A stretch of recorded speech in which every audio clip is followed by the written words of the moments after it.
कहानी की शुरुआत में हम गेहूं को देखते हैं जो एक नाकारा इंसान होता है। वो मजे से खाना खा रहा था, तभी उसकी माँ उसे कुछ पैसे देती है जिससे वो बहुत खुश हो जाता है। पर वो बताती है कि आज तुम्हारी बेटी हा योंग का बर्थडे है, क्या तुम भूल तो नहीं गए। गेहूं की वाइफ उससे अलग हो चुकी थी क्योंकि गेहूं के ऊपर काफी लोन चल रहे थे और वो कभी भी एक अच्छा पति और पिता नहीं बन पाया। गेहूं की माँ कहती है कि हा योंग को फ्राइड चिकन बहुत पसंद है, इसीलिए तुम उसे डिनर पर ले जाना। गेहूं कहता है कि ये बहुत कम पैसे हैं, मुझे उसे गिफ्ट भी देना पड़ेगा। गेहूं की मोम उसे थोड़े और पैसे देकर काम करने के लिए चली जाती है, पर उसे और पैसे चाहिए थे और वो चोरी छिपे उसके एटीएम कार्ड को ले लेता है। गेहूं अपने दोस्त के साथ एटीएम से पैसे निकालने जाता है, मगर गेहूं की मोम ने एटीएम पिन बदल दी थी। गेहूं के बहुत कोशिश करने के बावजूद भी पिन करेक्ट नहीं बता रहे होते, जिससे उसे काफी गुस्सा आता है। पर जब वो अपनी बेटी का बर्थडे डेट डालता है तो अकाउंट ओपन हो जाता है और उसमें से सारे पैसे निकाल लेता है और अपने दोस्त के साथ हॉर्स रेसिंग पर पैसे लगाता है, मगर वो हार जाता है। लेकिन फिर गेहूं 2 हॉर्स पर पैसे लगाता है और वो 40 लाख कोरियन वॉन जीत जाता है, जिससे खुश होकर गेहूं रजिस्ट्रेशन रूम में बैठी एक लड़की को कुछ पैसे दे देता है। फिर गेहूं हायोंग को कॉल करके कहता है कि रात को बर्थडे सेलिब्रेशन के लिए तैयार रहना। हायोंग गेहूं के साथ नहीं रहती थी क्योंकि गेहूं का अपनी वाइफ से 3 साल पहले तलाक हो गया था और गेहूं की वाइफ ने दूसरी शादी कर ली और हायोंग भी उनके साथ ही रहती थी। गेहूं फोन पर बात कर रहा था, तभी वहाँ कुछ लोग आते हैं जिनसे गेहूं ने पैसे उधार ले रखे थे। गेहूं उन्हें देखकर वहाँ से भागता है, जिसके दौरान गेहूं एक लड़की से टकरा गया था, जिससे गेहूं को लोग पकड़ लेते हैं और उसे बाथरूम में ले जाकर पीटते हैं। गेहूं कहता है कि मेरे पास पैसे हैं और वो अपनी जेब से पैसे निकालने लगता है, मगर उसकी जेब फटी हुई थी। वो समझ गया कि रास्ते में वो जिस लड़की से टकराया था उसी ने उसके पैसे चुराए हैं। गुस्से में वो गुंडा चाकू से गेहूं का नाक काटने लगता है। गेहूं रोते हुए कहता है कि मैं तुम्हारे सारे पैसे वापस कर दूंगा। तो आदमी गेहूं से एक कांटेक्ट कर उसके खून से अंगूठा लगवा कर कहता है कि अगर अगले महीने तुमने पैसे वापस नहीं किए तो मैं तुम्हारी किडनी और आंखें निकाल कर भेज दूंगा। यह कहकर वो सब वहाँ से चले जाते हैं। गेहूं के पास अपनी बेटी को डिनर पर ले जाने के लिए पैसे नहीं होते, इसीलिए वो रजिस्ट्रेशन रूम में जाकर उस लड़की से वापस पैसे मांग लेता है और गेम सेंटर आकर क्लो मशीन से गेम खेलकर हायोंग के लिए टॉय लेने की कोशिश कर रहा था, मगर बहुत कोशिश करने पर भी गेहूं एक भी टॉय नहीं ले पा रहा होता। तभी वहाँ एक बच्चा आता है जो गेम खेलकर गेहूं के लिए एक गिफ्ट निकालता है, जिससे गेहूं बहुत खुश होता है और उस बच्चे को थैंक्स कहता है। फिर हम देखते हैं कि गेहूं अपनी बेटी हायोंग के साथ डिनर कर रहा था। हायोंग गेहूं के फेस पर चोट के निशान देखकर कहती है कि आप किसी से भी लड़िए, पर प्लीज मार खाकर मत आया करो। गेहूं उससे माफी मांगता है कि मैं तुम्हारे लिए महंगा गिफ्ट खरीदना चाहता था। हायोंग कहती है कि मुझे गिफ्ट की कोई जरूरत नहीं, मुझे ये खाना बहुत पसंद है क्योंकि मोम मुझे ये सब खाने नहीं देती। फिर गेहूं हायोंग को उसका गिफ्ट देता है, पर उसमें एक गन का लाइटर था, जिससे हायोंग खुश नहीं होती। गेहूं कहता है कि लड़कियां लड़कों से कम नहीं होती, मुझे पूरा यकीन है कि बड़ी होकर तुम आर्मी में शामिल होगी, इसीलिए मैं तुम्हारे लिए ये लेकर आया। हायोंग कहती है कि मोम इसे देखकर बहुत गुस्सा होगी, तो गेहूं उसे वापस अपने पास रख लेता है और कहता है कि जब तुम बड़ी हो जाओगी तब मैं इसे तुम्हें दूंगा और प्रॉमिस करता हूँ कि अगले बर्थडे पर तुम्हें बहुत ही बढ़िया गिफ्ट लाकर दूंगा। पर हायोंग को विश्वास नहीं होता क्योंकि हर बर्थडे पर गेहूं उससे यही कहता था। गेहूं पैदल ही योंग को लेकर उसके घर जाता है। घर के बाहर हायोंग की मॉम युनजी उसका इंतजार कर रही थी। गेहूं हायोंग को घर तक छोड़ने के लिए जा रहा था, मगर युनजी उसे मना कर देती है और हायोंग को लेकर चली जाती है। लौटते वक्त गेहूं की मेट्रो छूट जाती है, तो स्टेशन पर दूसरी मेट्रो के आने का वेट कर रहा था। तभी गेहूं के पास काले कपड़े पहने हुए एक सूटकेस लेकर एक सेल्समैन आता है। सेल्समैन गेहूं से कहता है कि क्या आप मेरे साथ एक गेम खेलना चाहोगे। गेहूं को लग रहा था कि वो उसे कोई चीज बेचना चाहता है, इसीलिए उसे गन निकाल कर डराता है। वो उसे असली गन समझ रहा था, तो गेहूं लाइटर जलाकर कहता है कि यहाँ से चले जाओ, मैं बहुत परेशान हूँ। सेल्समैन उसे अपना सूटकेस खोलकर दिखाता है और कहता है कि तुमने बचपन में दागची गेम तो खेला ही होगा, अगर तुम मेरे साथ दागची गेम खेलोगे तो मैं तुम्हें हर बार जीतने पर 1 लाख वॉन दूंगा और अगर तुम हारे तो तुम मुझे 1 लाख वॉन देना। पैसों के लालच में आकर गेहूं गेम खेलने के लिए तैयार हो जाता है। पहले गेम में गेहूं हार गया था और उसके पास पैसे भी नहीं थे, तो सेल्समैन उसे थप्पड़ मारकर कहता है कि पैसों के बदले में तुम्हें थप्पड़ मारूंगा। तो गेहूं फिर से गेम खेलने लगता है, लेकिन वो हर बार हार जाता था और सेल्समैन हर बार उसे थप्पड़ मारता रहता है। बहुत कोशिश करने के बाद गिहुन गेम जीत गया और वो सेल्समैन को थप्पड़ मारने लगा, पर सेल्समैन गिहुन का हाथ पकड़कर उसे 1 लाख वॉन देकर कहता है कि तुम कुछ दिन और ऐसे ही गेम खेलकर पैसे जीत सकते हो, लेकिन गिहुन उसे मना कर देता है। तो सेल्समैन गिहुन को उसके नाम से बुलाकर कहता है कि आज सुबह तुमने एक कॉन्ट्रैक्ट साइन किया था। फिर सेल्समैन गिहुन को उसका सारा बायोडेटा बताता है कि तुम्हारी उम्र 47 साल है, तुम्हारे ऊपर 255 मिलियन वॉन का कर्जा है। यह सुनकर गिहुन बहुत हैरान हो गया और उससे पूछता है कि तुम हो कौन, मेरे बारे में इतना सब कैसे जानते हो। सेल्समैन उसे एक कार्ड देकर कहता है कि हमारे पास गेम्स के लिए ज्यादा सीट्स नहीं बची है, इसीलिए मुझे कॉल करना। यह कहकर सेल्समैन ट्रेन में बैठकर वहां से चला जाता है।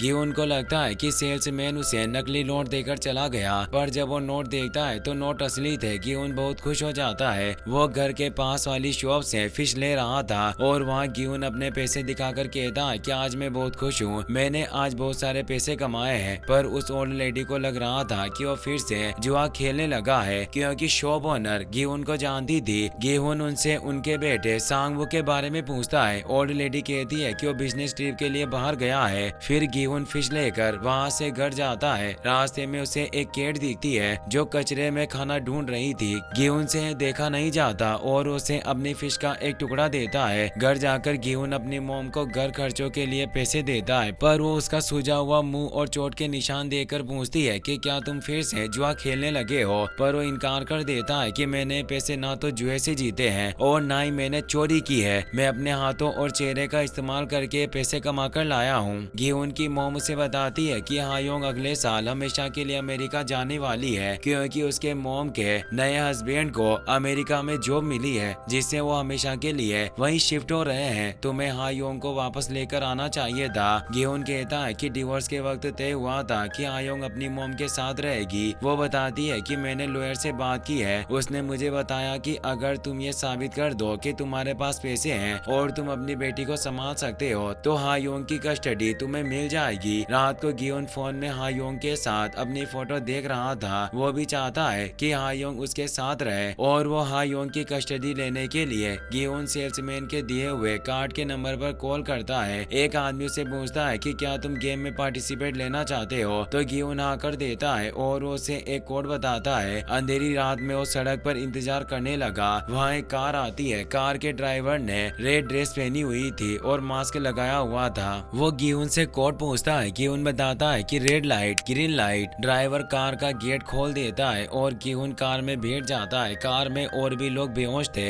मगर गिहुन को लगा कि वो सब सो रहे हैं। तभी ड्राइवर कार का डोर लॉक करके कार में एक गैस छोड़ देता है, जिससे गिहुन भी बेहोश हो जाता है। ड्राइवर बेहोश नहीं होता क्योंकि उसने मास्क पहना हुआ था। तभी जब गिहुन को होश आता है तो बहुत सारे लोगों के साथ एक बहुत बड़े रूम में सोया हुआ था। वहाँ सब लोगों ने एक जैसे कपड़े पहने हुए थे और उनके कपड़ों पर नंबर लिखे हुए थे। वहीं कंट्रोल रूम में रेड ड्रेस में बहुत सारे गार्ड्स सब लोगों पर नजर रखे हुए थे। वहाँ ब्लैक मास्क पहने उनका लीडर फ्रंट मैन आता है। सारे प्लेयर्स रूम में इकट्ठा होते हैं। गिहुन को वहाँ एक बूढ़ा आदमी मिलता है जो सारे लोगों को गिन रहा था। तो गिहुन उसे सामने बोर्ड दिखाते हुए कहता है कि यहाँ टोटल 456 प्लेयर्स हैं। उस बूढ़े आदमी की ड्रेस पर नंबर 1 लिखा था और गिहुन की ड्रेस पर 456। बूढ़ा आदमी पहला प्लेयर था और गिहुन लास्ट प्लेयर। बूढ़ा आदमी कहता है कि मुझे पहले से ही पता था कि यहाँ कितने लोग हैं, मगर मेरे डॉक्टर ने मुझे कहा था गिनती करने से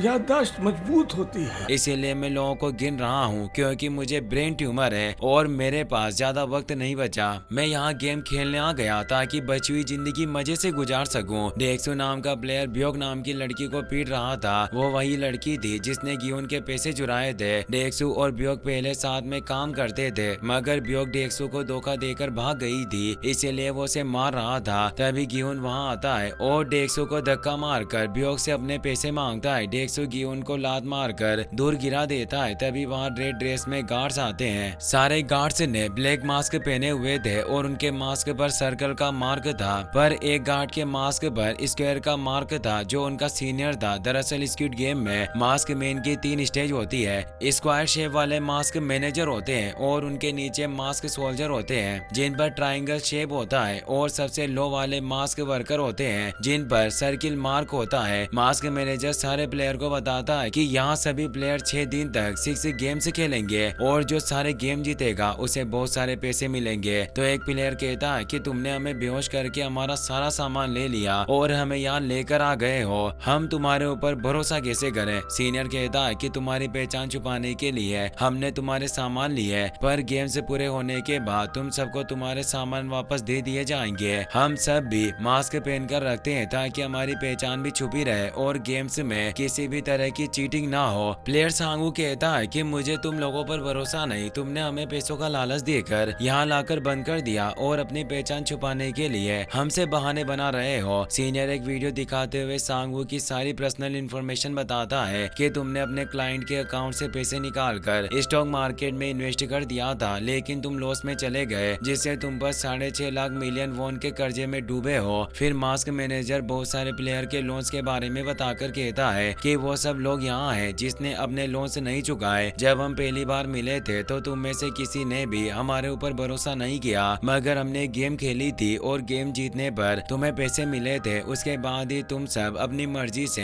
यहाँ गेम खेलने आए हो। गियोन पूछता है कि गेम जीतने पर हमें कितना रोकड़ा मिलेगा। मास्क मैनेजर सबको एक बहुत बड़ा पिगी बैंक दिखाकर कहता है कि हर गेम के बाद आपके इनाम की रकम इसमें इकट्ठी होती जाएगी, यानी पहला गेम खत्म होने के बाद सबको विनिंग प्राइस के बारे में बता दिया जाएगा। अगर आप गेम में हिस्सा नहीं लेना चाहते तो हमें अभी बता दो, पर सभी अपनी कर्जे वाली जिंदगी से परेशान थे, इसीलिए कोई भी इनकार नहीं करता। कुछ देर बाद सारे प्लेयर गेम खेलने के लिए फॉर्म पर साइन कर देते हैं। प्लेयर गेम हॉल में जाते हैं, वहाँ सब कैमरे में अपना वेरिफिकेशन करवाकर गेम खेलने जाते हैं। फ्रंट मैन कंट्रोल रूम से सारे प्लेयर को देख रहा था, वहाँ से फ्रंट मैन एक लिफ्ट में जाता है, लिफ्ट में वेरिफिकेशन करवाकर वो अपने रूम में गया। वो किसी को फोन पर बताता है कि पहले गेम की तैयारी हो गई है, अब हम गेम स्टार्ट कर सकते हैं, और फ्रंट मैन अपने रूम से ही सारे प्लेयर को देखता है। वहीं सारे प्लेयर्स गेम के लिए ग्राउंड में पहुंच गए थे। वहां गिहुन को उसका दोस्त सांगू मिलता है। गिहुन सांगू से कहता है कि तुम तो अमेरिका में जॉब करते थे, आखिर तुम कर्जे के चक्कर में कैसे पड़ गए, तो तुम यहाँ क्या कर रहे हो। सांगू से कहता है कि हम बाद में बात करेंगे। वहीं एक लेडी इंस्ट्रक्टर सारे प्लेयर्स को पहले game red light green light के बारे में बताती है। वहाँ एक बहुत बड़ी डोल थी और जब वो डोल गाना गाना शुरू करेगी तब सारे प्लेयर्स को फिनिश लाइन की तरफ बढ़ना है, लेकिन जब डोल गाना गाना बंद कर दे तब सारे प्लेयर्स को बिना मुंह किए अपनी जगह पर खड़ा रहना होगा। अगर कोई प्लेयर्स अपनी जगह से हिला तो उस प्लेयर को गेम से एलिमिनेट कर दिया जाएगा। सब लोगों को यह गेम 5 मिनट में खत्म करना है। सारे प्लेयर्स ये सुनकर बहुत हैरान हो गए थे, क्योंकि ये गेम सब लोगों ने बचपन में खेला था। गेम स्टार्ट हो जाता है, डोल गाना गाने लगती है और सब आगे बढ़ते हैं। अचानक डोल गाते हुए रुक जाती है। प्लेयर 324 मूव कर रहा था, जिसको डोल में लगे सेंसर डिटेक्ट कर लेते हैं। तभी एक गन शॉट की आवाज आती है और प्लेयर 324 नीचे गिर गया। सभी को लगता है कि वो नाटक कर रहा है। डोल गाना फिर से स्टार्ट कर देती है और सब आगे बढ़ते हैं। वहाँ प्लेयर 250 324 के पास जाकर उसे कहता है कि तुम गेम से बाहर हो गए हो, इसीलिए नाटक मत करो और उड़ जाओ। प्लेयर 324 खून की उल्टी करने लगा, जिसे देखकर 250 वहां से भागने लगता है। तभी 250 को शूट करके मार दिया गया था। उसे देखकर सारे प्लेयर से डरकर गेट की तरफ भागते हैं, मगर गेट लॉक था। वहाँ ग्राउंड की दीवार पर गन्स लगी हुई थी, जिससे उन प्लेयर्स को एक एक करके मार दिया जाता है। पूरा मैदान लाशों के ढेर से भर चुका था। गियोन नीचे गिर गया था, जिससे वो हिल नहीं रहा होता, पर बचे हुए प्लेयर से काफी ज्यादा डर गए थे। इंस्ट्रक्टर बचे हुए प्लेयर्स को फिर से रूल्स बताती है और डोल गाना गाना स्टार्ट कर देती है। सारे प्लेयर्स डरकर आगे नहीं बढ़ रहे थे, मगर प्लेयर 01 जल्दी से आगे बढ़ता है, जिसे देखकर दूसरे प्लेयर्स भी आगे बढ़ते हैं। वहीं गिहुन बहुत घबरा गया था और आगे नहीं बढ़ रहा होता। तो सांगवू गिहुन से कहता है कि अगर हम आगे नहीं बढ़े तो मारे जाएंगे, इसीलिए हमें आगे बढ़ना होगा क्योंकि वक्त भी कम बचा है। तो गिहुन उसके साथ आगे बढ़ता है। वहीं डेक्सू के पीछे छुपकर ब्योक आगे बढ़ रही थी ताकि सेंसर उसे डिटेक्ट न कर पाए। ब्योक डेक्सू के बाल पकड़कर उसे नीचे गिराकर आगे बढ़ती जाती है। वहीं आगे बढ़ते वक्त एक घायल प्लेयर गिहुन के पैर पकड़कर उससे मदद मांगता है, लेकिन गिहुन उसकी मदद नहीं करता और आगे बढ़ता है। डोल उस प्लेयर को मार देती है। वहीं फ्रंटमैन म्यूजिक सुनते हुए सारे प्लेयर्स को मजे से देख रहा था। बहुत सारे प्लेयर्स फिनिश लाइन पार कर लेते हैं। आगे बढ़ते वक्त गिहुन का पैर फिसल गया था और वो नीचे गिरने वाला था। तभी डोल गाना गाना बंद कर देती है, मगर अली अब्दुल नाम का प्लेयर गिहुन को पकड़कर नीचे गिरने से बचा लेता है और डोल के गाना स्टार्ट करते हैं। दोनों आगे बढ़ते हैं और वक्त रहते फिनिश लाइन पार कर लेते हैं। गेम का टाइम खत्म हो गया था। बाकी बचे प्लेयर को मार दिया जाता है। पूरा ग्राउंड ऊपर से बंद हो जाता है। स्क्विड गेम का पूरा बेस एक सुनसान आइलैंड पर छिपा हुआ था ताकि कोई इसे ढूंढ ना पाए। अब हम देखते हैं कि गार्ड्स मरे हुए प्लेयर्स के कॉफिन को जला रहे थे। वहाँ एक प्लेयर जिंदा था और कॉफिन से अपना हाथ बाहर निकाल रहा था, तो एक गार्ड वहाँ आकर उसके हाथ को कॉफिन में डालकर कॉफिन को सील कर देता है। वहीं बचे हुए प्लेयर्स रेस्ट रूम में थे। वहाँ गिहुन, सांगवू और अली को उसकी जान बचाने के लिए थैंक्स कहता है। तभी वहाँ गार्ड्स आते हैं। सीनियर गार्ड सबको पहले गेम का रिजल्ट बताता है कि 456 प्लेयर्स में से 255 प्लेयर्स बाहर हुए हैं और 201 प्लेयर्स बचे हैं। तो एक लेडी रोते हुए कहती है कि मुझे गेम से नहीं खेलने हैं, मुझे यहाँ से जाने दो। उसे देखकर दूसरे प्लेयर्स भी रोते हुए वहाँ से जाने के लिए कहते हैं कि तुम हमें बच्चों के गेम से खिलवाकर मार रहे हो। अगर तुमने हमें यहाँ से नहीं जाने दिया तो पुलिस हमारे फोन ट्रेस करके यहाँ आएगी और तुम सब पकड़े जाओगे। ये कहकर सारे प्लेयर्स चिल्लाने लगते हैं। तो सीनियर हवा में फायर करके सबको साइन किए गए एग्रीमेंट के रूल्स बताता है। रूल्स नंबर 1, कोई भी प्लेयर बीच में गेम छोड़कर नहीं जा सकता है। नंबर 2, जो प्लेयर गेम खेलने से मना करेगा उसे गेम से बाहर कर दिया जाएगा। तो सांगवू कहता है कि थर्ड रूल के मुताबिक अगर प्लेयर्स की मेजोरिटी चाहे तो गेम को खत्म कर सकती है, इसीलिए हम सब गेम को खत्म करने के लिए वोट करेंगे। तो सीनियर वोटिंग के लिए मान जाता है और वहाँ वोटिंग मशीन लेकर आते हैं। सीनियर वोट करने से पहले सबको पहले गेम का विनिंग प्राइज दिखाता है। वहाँ रेस्ट रूम के ऊपर एक बड़े पिगी बैंक में बहुत सारे पैसे खाली होते हैं और सीनियर बताता है कि पहले गेम में टोटल 255 प्लेयर्स बाहर हुए थे और हर प्लेयर को 100 मिलियन वॉन मिल सकता था। इस तरह total winning price 25.5 billion won है। अगर तुम सब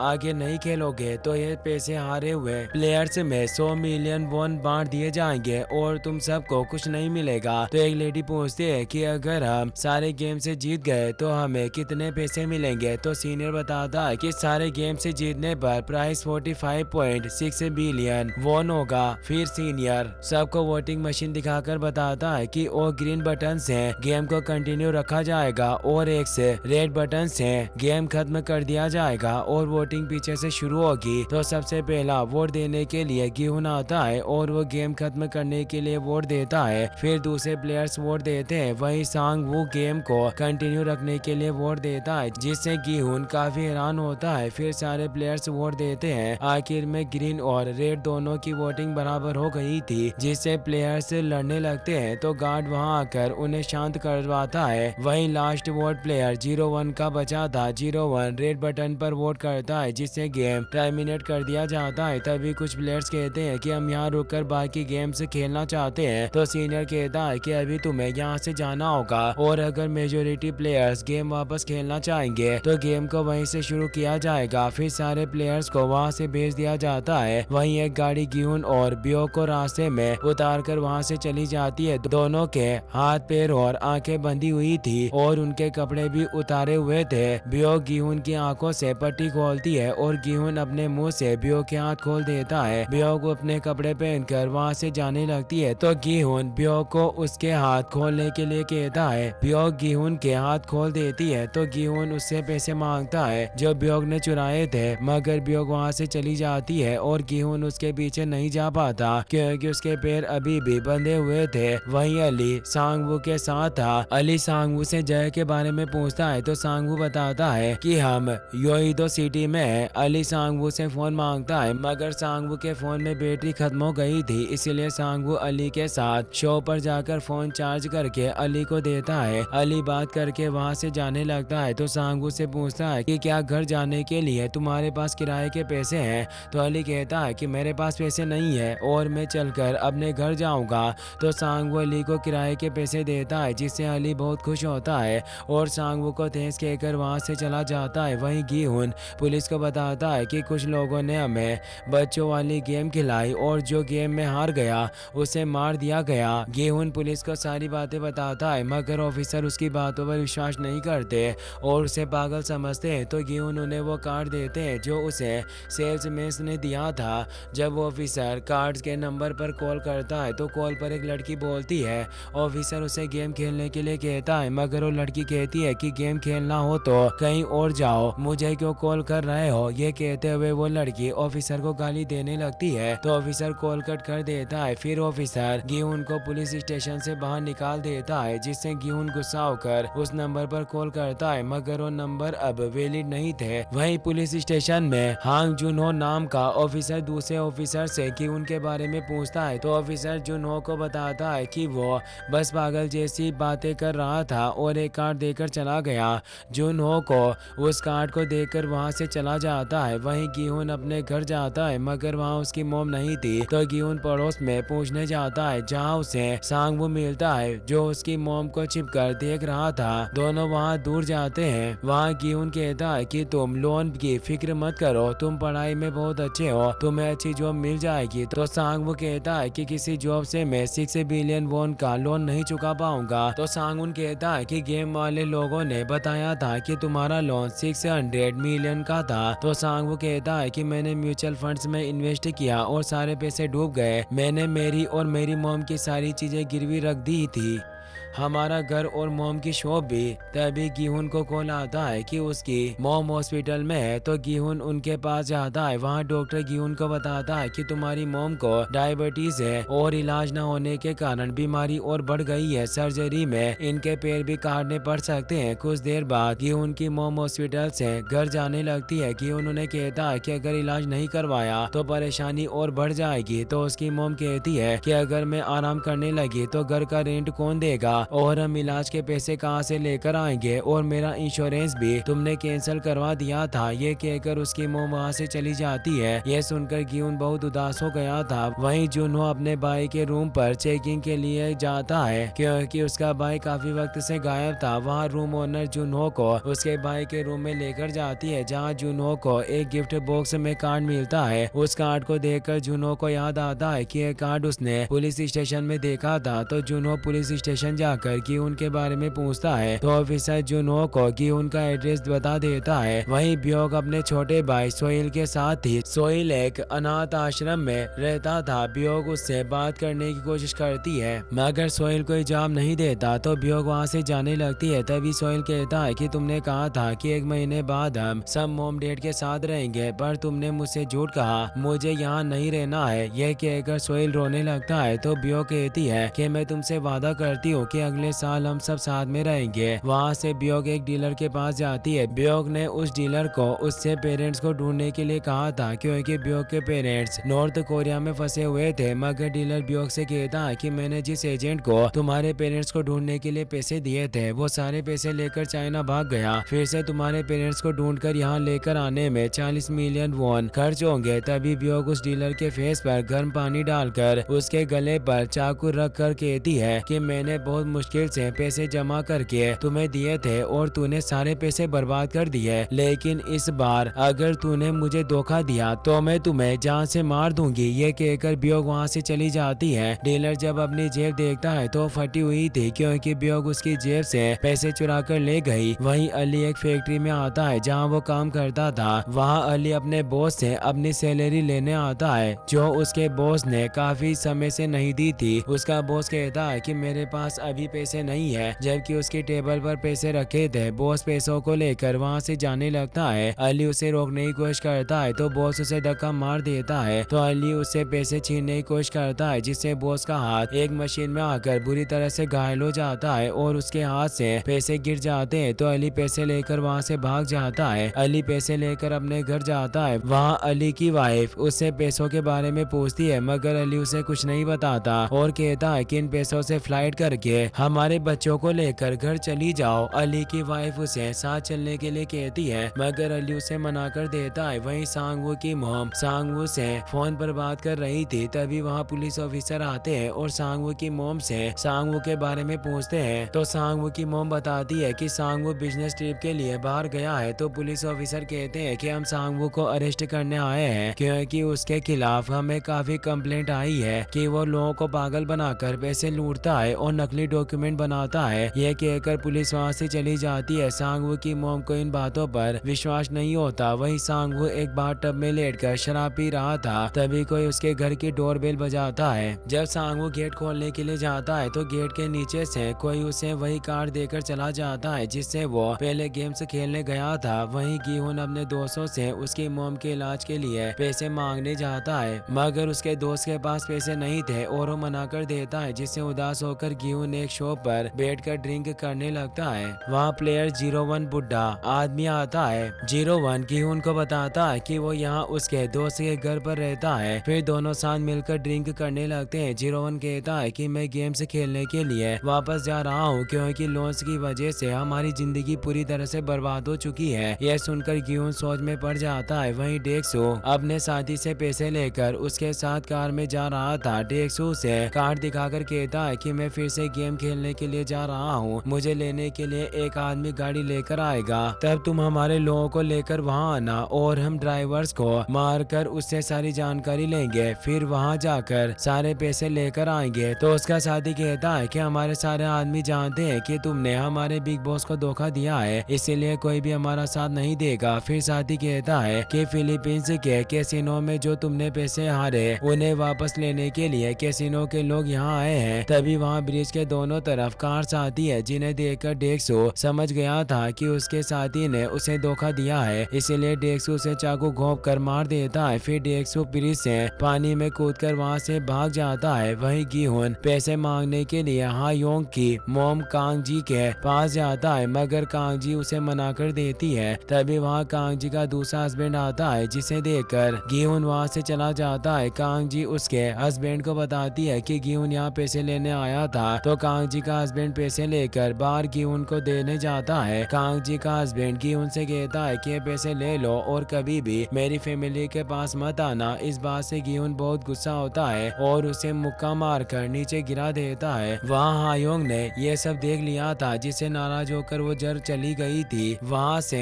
गीहुन अपने घर आता है। रास्ते में उसे जुनहो मिलता है, जो उससे गेम्स के बारे में पूछते हुए कहता है कि मेरे भाई के पास भी वैसा ही कार्ड था, मगर गीहुन उसे कहता है कि मुझे इस बारे में कुछ नहीं पता, उस वक्त मैं नशे में था, और वहाँ से चला जाता है। वहीं गीहुन को अपने घर के गेट पर एक गेम कार्ड मिलता है, तो गेम खेलने के लिए गीहुन आधी रात को रोड पर चला जाता है। वहाँ एक कार आकर उसे ले जाती है। तभी सांगवू, डेक्सू, ब्योग, अली और प्लेयर 01 भी कार में बैठकर चले जाते हैं। सब लोगों को ड्राइवर बेहोश कर देता है, मगर ब्योग एक मास्क पहन लेती है जिससे वो बेहोश नहीं होती, पर बेहोश होने का नाटक करती है। वहीं जुनहो गीहुन की कार का पीछा कर रहा था। गीहुन की गाड़ी मोजिन पोर्ट पर जाती है। जून भी अपनी गाड़ी से उतरकर देखता है, वहाँ बहुत सारी गाड़ियाँ शिप में लोड की जा रही थी। जून उन्हें छिप कर देख रहा था। फिर जून अपने चीफ को मैसेज करके कहता है कि मैं कल ड्यूटी पर नहीं जा सकूंगा और मैं बाद में आपसे बात करता हूँ। वहीं सारी गाड़ियाँ आगे बढ़ रही थी, तो जून अपने गन में बुलेट से चेक करके एक गाड़ी के नीचे लटक कर शिप में चला जाता है। वो शिप ओशन में आगे बढ़ती है। वहीं जून गाड़ियों के पीछे छुपकर देख रहा था। वहाँ सीनियर गार्ड सारे ड्राइवर्स को प्लेयर्स की जांच करने के लिए कहता है, तो सारे गार्ड्स अपनी गाड़ियों के प्लेयर्स को चेक करने लगते हैं। उन्हें देखकर जून उस गाड़ी में चला जाता है जिसमें गीहुन बेहोश था। जून भी बेहोश होने का नाटक करता है। वहाँ गार्ड्स प्लेयर्स के गले को स्कैन करके उनकी जांच कर रहे थे, जिससे कंट्रोल रूम में सीनियर सारे प्लेयर्स की जानकारी देख रहा था। वहीं एक गार्ड जून के गले को स्कैन करता है, मगर उसकी जानकारी नहीं आती। तभी जून गार्ड का गला दबाकर उसे बेहोश कर देता है। वहीं सारे गार्ड्स स्कैनिंग करने चले जाते हैं, मगर जून उस गार्ड की ड्रेस पहनकर अपनी पुलिस आईडी उसकी जेब में रखकर उसे शिप से फेंक देता है। तभी वहाँ दो सीनियर गार्ड्स आते हैं, तो जून कहता है कि मेरी तबीयत ठीक नहीं है, इसीलिए मैं यहाँ आ गया था। तो सीनियर उसे कहता है कि तुम रूल भूल गए हो क्या, बिना सीनियर की इजाजत के तुम बात नहीं कर सकते हो, और जून को केबिन में भेज दिया जाता है। वहीं शिप आइलैंड पर पहुंच गई थी। शिप से सारी गाड़ियां गेम सेंटर में जाती है। वहाँ गार्ड से सारे प्लेयर्स को रेस्ट रूम में ले जाकर उनके कपड़े बदल रहे थे, उनके सामान को अलग बॉक्सेस में रख रहे थे। वहीं दो गार्ड से बियोक के कपड़े बदल रहे थे तो बियोक अपना चाकू एक गार्ड की जेब में डाल देती है और कपड़े बदलने के बाद बियोक फिर से चाकू निकाल लेती है। बियोक बेहोश नहीं हुई थी क्योंकि जब ड्राइवर ने गाड़ी में बेहोशी की गैस छोड़ी थी तो उसने मास्क पहन लिया था।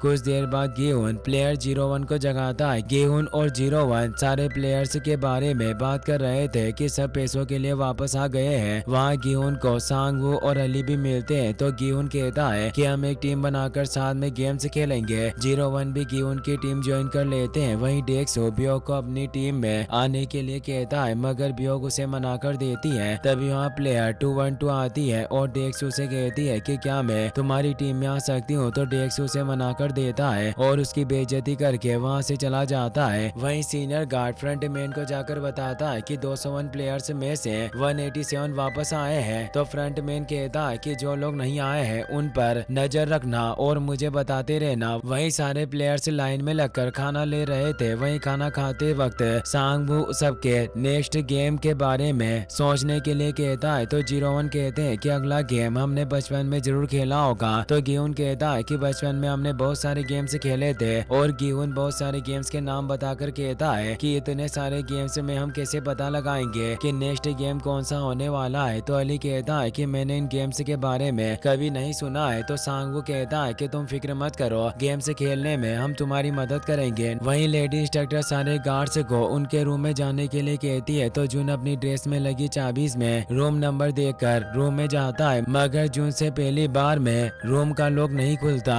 तो उसके पास वाला गार्ड उसे देखने लगता है तो जून जल्दी से रूम का लॉक खोलकर अंदर चला जाता है। वहाँ रूम में एक बोर्ड पर रूल्स लिखे हुए थे कि हमेशा मास्क पहनकर रहना है और बिना पूछे किसी से बात नहीं करनी है और बिना पूछे रूम से बाहर नहीं जाना है। रूम में कैमरा भी लगा हुआ था। कुछ देर बाद एक गार्ड खाना लेकर आता है तो जून अपने मास्क को उतार कर खाना खाने लगता है। वहीं कंट्रोल रूम में गार्ड से दूसरे गार्ड्स पर नजर रखे हुए थे। वहीं रात को प्लेयर 212 गार्ड से डोर खोलने के लिए कहती है क्योंकि उसे बाथरूम जाना था मगर सीनियर गार्ड उसे कहता है कि तुम दिए हुए टाइम के बाद रूम से बाहर नहीं जा सकती। यह कहकर सीनियर डोर की विंडो बंद कर देता है। इसे गुस्सा होकर 212 रूम में ही बाथरूम करने लगती है तो गार्ड गेट खोलकर उसे अपने साथ चलने के लिए कहता है। तभी वहाँ बियोक आकर कहती है कि मुझे भी बाथरूम जाना है और वो उनके साथ जाती है। वहीं बाथरूम में 212 अपने साथ सिगरेट छुपा कर लेकर आई थी। वो सिगरेट निकाल कर पीने लगती है। तभी उसके पास बियोक चाकू लेकर आती है। उसे देखकर 212 डर गई थी मगर बियोक उसे कुछ नहीं कहती और टॉयलेट सीट पर चढ़कर अपने चाकू से एसी की टनल के स्क्रू खोलकर कहती है कि तुम गार्ड्स को यहाँ आने से रोकना, अगर मुझे नेक्स्ट गेम के बारे में कुछ पता चलेगा तो मैं तुम्हें बता दूंगी। बियोक 212 के शोल्डर्स पर पैर रखकर टनल में चली जाती है। बियोक किचन की टनल में जाती है। वहाँ कुछ गार्ड्स बड़े बर्तनों में शुगर पिघला रहे थे। वहीं गार्ड 212 को बाथरूम से बाहर आने के लिए कहता है तो 212 पेट खराब होने का नाटक करने लगती है। तो गार्ड कहता है कि अगर तुम बाहर नहीं आई तो मैं अंदर आ जाऊंगा। तो 212 कहती है कि यहाँ टॉयलेट पेपर खत्म हो गए हैं लेकिन गार्ड फिर भी अंदर आ जाता है। वहाँ 212 को बियोक टॉयलेट पेपर दे रही थी। वहाँ से रूम में आकर 212 बियोक से पूछती है कि तुमने टनल में क्या देखा था। तो बियोक कहती है कि मैं तुम्हें कल बताऊंगी। सांगवू दोनों की बात सुन रहा था। वहीं सारे गार्ड्स के रूम की लाइट बंद कर दी जाती है तो जून कंबल में अपने फोन से किसी को मैसेज भेजता है कि यहाँ सुनसान आइलैंड पर लोगों का अपहरण करके लाते हैं और यहाँ 24 घंटे मास्क पहने हुए गार्ड्स रहते हैं। फिर अगली सुबह सारे गार्ड्स तैयार होकर अपनी शिप पर जाते हैं। जून के पास खड़ा हुआ गार्ड उसे शक की नजरों से देख रहा था। फिर सब गार्ड अपनी ड्यूटी पर चले जाते हैं। वहीं 212 बियोक से दूसरे गेम के बारे में पूछती है तो बियोक कहती है कि मुझे दूसरे गेम के बारे में कुछ नहीं पता लेकिन कुछ गार्ड्स किचन में शुगर को पिघला रहे थे। वहीं सारे प्लेयर्स को खाना दिया जाता है। सांगवू अपना खाना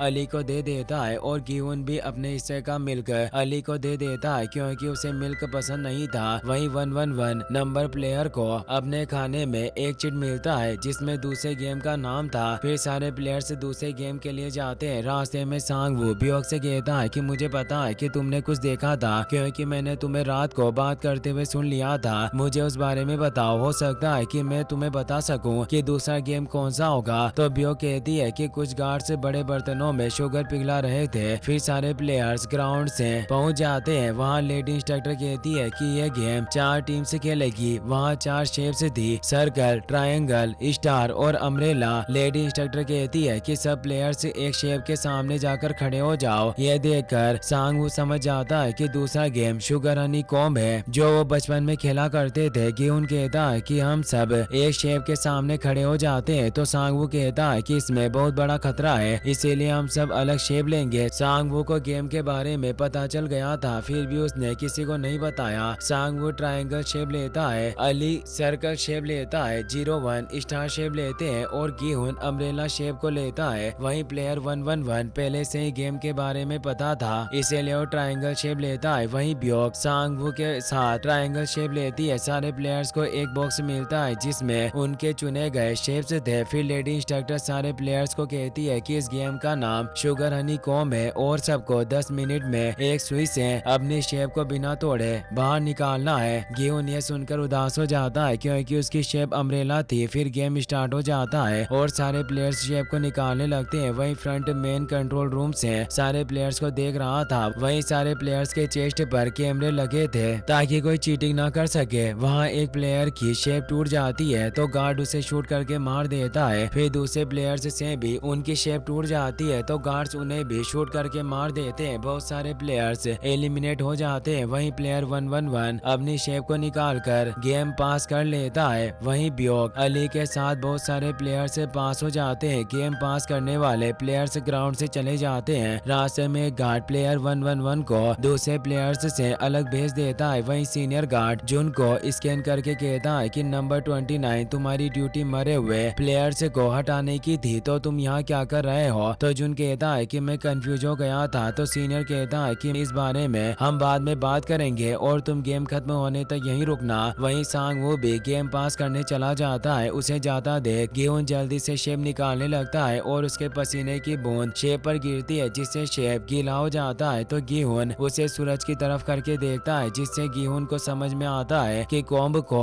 गीला करके में शेप बिना टूटे बाहर आ जाएगी। तो गिहुन शेप को पीछे से चाट कर गीला करने लगता है। उसे देखकर दूसरे प्लेयर्स भी शेप को चाटने लगते हैं। वहीं प्लेयर नंबर 212 स्लाइड के नीचे छुपकर अपने लाइटर से सुई को गर्म करके वो शेप को निकाल कर वहाँ से जाती है। जाते वक्त 212 अपना लाइटर डेक्सू को देकर उसे इशारे में शेप को निकालने के लिए कहती है। तो डेक्सू भी स्लाइडर के नीचे छुपकर अपनी शेप निकाल कर गेम पास कर लेता है। वहीं गिहुन की तरह कॉम्ब को चाट कर 01 अपनी शेप निकाल कर गेम पास कर लेते हैं। वहीं 1 सेकंड पहले गिहुन भी अपनी शेप को निकाल कर गेम पास कर लेता है। गेम पास करने की खुशी में गिहुन रोने लगता है। वहाँ गेम पास करने वाले प्लेयर्स ग्राउंड से चले जाते हैं। फिर गार्ड से बाकी बचे प्लेयर्स को शूट करके मारने लगते हैं। तो प्लेयर 119 एक गार्ड की आंख में सुई चुबाकर उसकी गन लेकर सीनियर गार्ड के हाथ पर गोली मारकर उसे पकड़ लेता है। ये सब देखकर फ्रंट मेन ग्राउंड में आता है। वहीं सारे गार्ड से बचे हुए प्लेयर्स को मार देते हैं। तो 119 सीनियर का मास्क उतरवाता है। सीनियर अपना मास्क उतार देता है। वो अभी बच्चा था। उसे देखकर 119 अपने आप को शूट करके मर जाता है। तभी फ्रंट मैन वहाँ आकर सीनियर को शूट करके मार देता है और कहता है कि अगर तुम्हारा मास्क उतर गया तो मैं तुम्हें मार दूंगा। ये कहकर फ्रंट मैन वहाँ से चला जाता है। फिर गार्ड से मरे हुए प्लेयर्स को कॉफिन में डालते हैं। वहीं जोन सीनियर का मास्क ले लेता है। अब हम देखते हैं कि प्लेयर 111 गार्ड के साथ जा रहा था। वो दोनों कमरे में ना दिखे, इसीलिए उनका साथी गार्ड कंट्रोल रूम से कैमरे से फुटेज हटा देता है। वहीं सारे प्लेयर्स रेस्ट रूम में आते हैं। वहाँ अली गिहुन और प्लेयर 01 को देखकर बहुत खुश होता है कि उन्होंने गेम पास कर लिया था। सांगवू को इस बात का बुरा लग रहा था, उसने सबको गेम के बारे में नहीं बताया था और वो कहता है कि मुझे माफ कर दो, मुझे सबको अलग होने के लिए नहीं कहना चाहिए था। तो गिहुन कहता है कि इसमें तुम्हारी कोई गलती नहीं है क्योंकि तुम्हें नहीं पता था कि नेक्स्ट गेम कौन सा होगा। वहीं लेडी इंस्ट्रक्टर सबको बताती है कि दूसरे गेम में 108 प्लेयर्स पास हुए हैं। इस गेम की विनिंग प्राइस 7.9 बिलियन वॉन है। फिर पिगी बैंक में पैसे आते हैं और total winning price 34.8 billion won हो जाती है। वहीं कुछ देर बाद सारे प्लेयर्स को खाना दिया जाता है। खाने में एक एक और सोडा दे रहे थे जिससे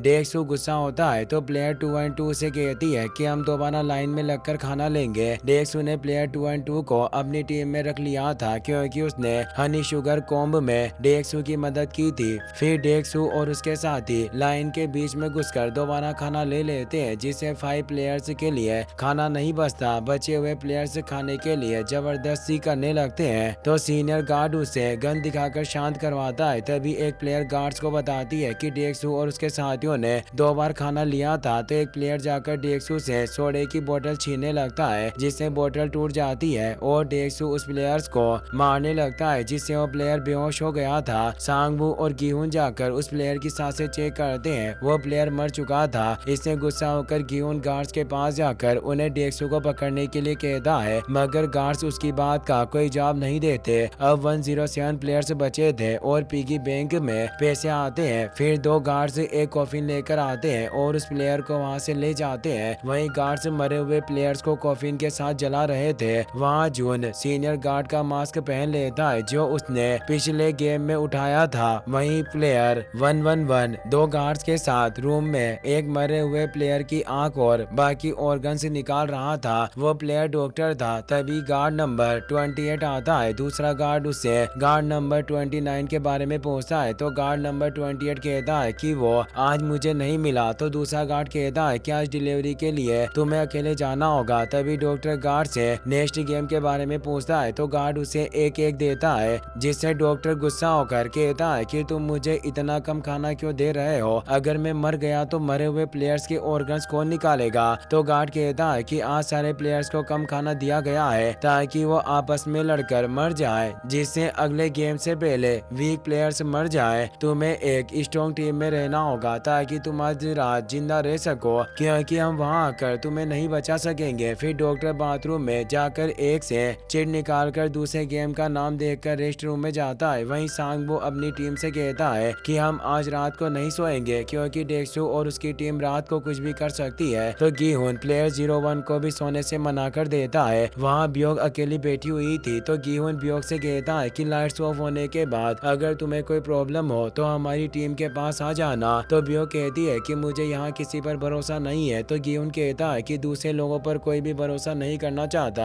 लेकिन मजबूरी में आकर हमें भरोसा करना पड़ता है। ये कहकर गिहुन वहाँ से चला जाता है। वहीं डॉक्टर डेक्सू से कहता है कि मुझे तुम्हारी टीम में आना है। तो डेक्सू कहता है कि तुम्हारे अंदर क्या खास बात है जिससे हम तुम्हें टीम में ले लें? तो डॉक्टर डेक्सू के कान में कहता है कि मुझे नेक्स्ट गेम के बारे में पता है जिससे डेक्सू डॉक्टर को अपनी टीम में ले लेता है। वहीं लाइट ऑफ होने में कुछ वक्त बचा था तो सारे गार्ड्स गन्स लेकर रेस्ट रूम के गेट के दूसरी तरफ खड़े हो जाते हैं। वहीं लाइट्स ऑफ होते ही कंट्रोल रूम में इंफ्रारेड क्लेम से ऑन कर दिए जाते हैं। फ्रंट मैन भी कंट्रोल रूम से सब देख रहा था। वहीं डेक्सू सोडे की बोतल के टुकड़े से उस प्लेयर को मार देता है जिसने उसके दोबारा खाना लेने पर कंप्लेंट की थी। उस प्लेयर की चीखें सुनकर सारे प्लेयर्स सतर्क हो जाते हैं। वहीं फ्रंट मैन रेस्ट रूम की लाइट को ऑन ऑफ करवाता है। वहीं डेक्सू ने ब्योग पर हमला कर दिया था तो ब्योग अपने चाकू से डेक्सू को घायल कर देती है मगर डेक्सू ब्योग का चाकू नीचे गिराकर उसका गला घोटने लगता है। ब्योग बहुत मुश्किल से बचकर वहां से भागती है तो डेक्सू चाकू लेकर उसके सामने आ जाता है। तभी एक प्लेयर्स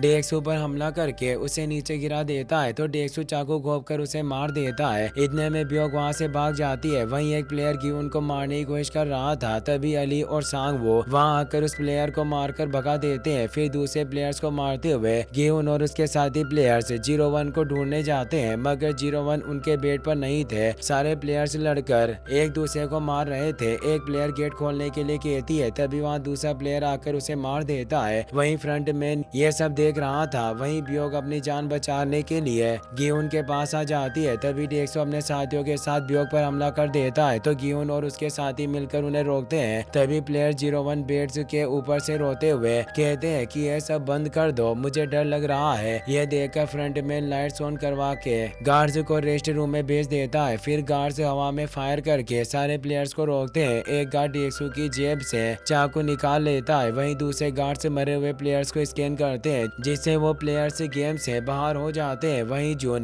गिहुन से अपने भाई हंग एन वू के बारे में पूछता है तो गिहुन कहता है कि हम यहाँ किसी भी प्लेयर के नाम नहीं जानते। वहीं गार्ड से मरे हुए प्लेयर्स को कॉफिन में डालकर जला देते हैं। फिर गिहुन अपनी टीम से कहता है कि हमें एक दूसरे का नाम पता होना चाहिए। तो अली सबको अपना नाम बताकर कहता है कि मैं पाकिस्तान से हूँ। ब्योग भी अपना नाम बताती है अली। प्लेयर 01 से उनका नाम पूछता है मगर 01 को ब्रेन ट्यूमर था इसीलिए अपना नाम भूल गए थे। वहीं डॉक्टर डेक्सू के गाँव पर स्ट्रेचिंग कर रहा था। प्लेयर प्लेयर 212 कहती है कि 108 प्लेयर्स में से 80 बचे हैं, यानी 27 प्लेयर्स मारे गए। 212 डेक्सू से कहती है कि हम दोनों साथ मिलकर ये गेम जीतेंगे। फिर 212 डेक्सू को बाथरूम में आने के लिए कहती है, वहीं दोनों बाथरूम में सेक्स कर रहे थे। 212 डेक्सू से कहती है कि तुम और डॉक्टर मुझसे कुछ छुपा रहे हो। तो डेक्सू कहता है कि मुझ पर भरोसा रखो, हम दोनों साथ गेम जीतकर यहाँ से बाहर जाएंगे। तो 212 कहती है कि अगर तुमने मुझे धोखा दिया तो तुम्हें जान से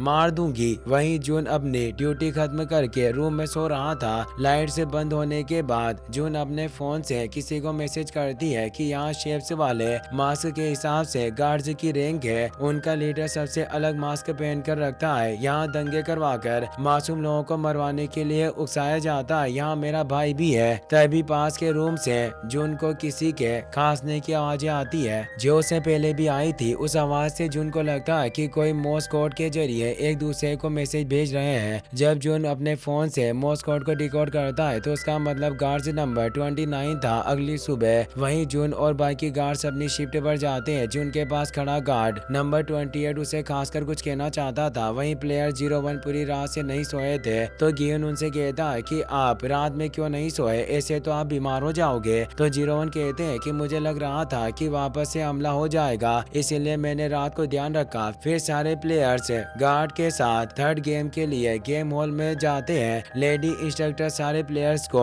10 प्लेयर्स की एक टीम बनाने के लिए कहती है। डॉक्टर ने डेक्सो को पहले ही गेम के बारे में बता दिया था, इसीलिए डेक्सो अपने साथियों से कहता है कि टीम में स्ट्रॉन्ग प्लेयर्स को ही लेना। वहीं गिहुन सांगवू से कहता है कि हमें कौन से प्लेयर्स लेने चाहिए। तो सांगवू कहता है कि हमारी टीम में एक लड़की और बुढ़ा आदमी है, इसीलिए हमें स्ट्रॉन्ग प्लेयर्स लेने चाहिए। हमें 5 प्लेयर्स की जरूरत है, इसीलिए सबको एक प्लेयर लेके आना है। सब प्लेयर से ढूंढने चले जाते हैं। सांगवू अली से कहता है कि अपना एक हाथ छुपा कर रखो, नहीं तो वो तुम्हें कमजोर समझेंगे, क्योंकि अली के एक हाथ की 2 उंगलियां कटी हुई थी। वहीं अली को एक प्लेयर मिल गया था। सांगवू एक प्लेयर को टीम में आने के लिए कहता है। वो प्लेयर कहता है कि मैं मेरी वाइफ के साथ टीम में आऊंगा। तो सांगवू से मना कर देता है। वहीं बियो को एक लड़की मिलती है जो सब लोगों से अलग बैठी हुई थी, तो बियो उसे अपनी टीम में ले लेती है। वहीं डेक्सू ने प्लेयर 212 को अपनी टीम में नहीं लिया था, तो 212 जबरदस्ती करके डेक्सू की टीम में आने की कोशिश करती है, मगर डेक्सू से मना करके धक्का मार कर गिरा देता है। इससे गुस्सा होकर 212 डेक्सू को जान से मारने की धमकी देती है। वहीं गिहुन की टीम में एक प्लेयर की जरूरत थी, तभी प्लेयर 212 वहां आकर गिहुन टीम को ज्वाइन कर लेती है और टीम बनाने का टाइम भी खत्म हो जाता है। वहां से सारे प्लेयर से दूसरे गेम हॉल में जाते हैं। सीनियर गार्ड से सबको थर्ड गेम तग और वार के बारे में बताता है। इस गेम में दोनों टीम एक रस्से को खींचकर दूसरी टीम को नीचे गिराएगी। फिर वहां 2 गार्ड से ब्लैक और येलो बॉक्स से बॉल निकालते हैं, जिसमें पहला राउंड डेक्सू और टीम 7 के बीच खेला जाता है। दोनों टीम्स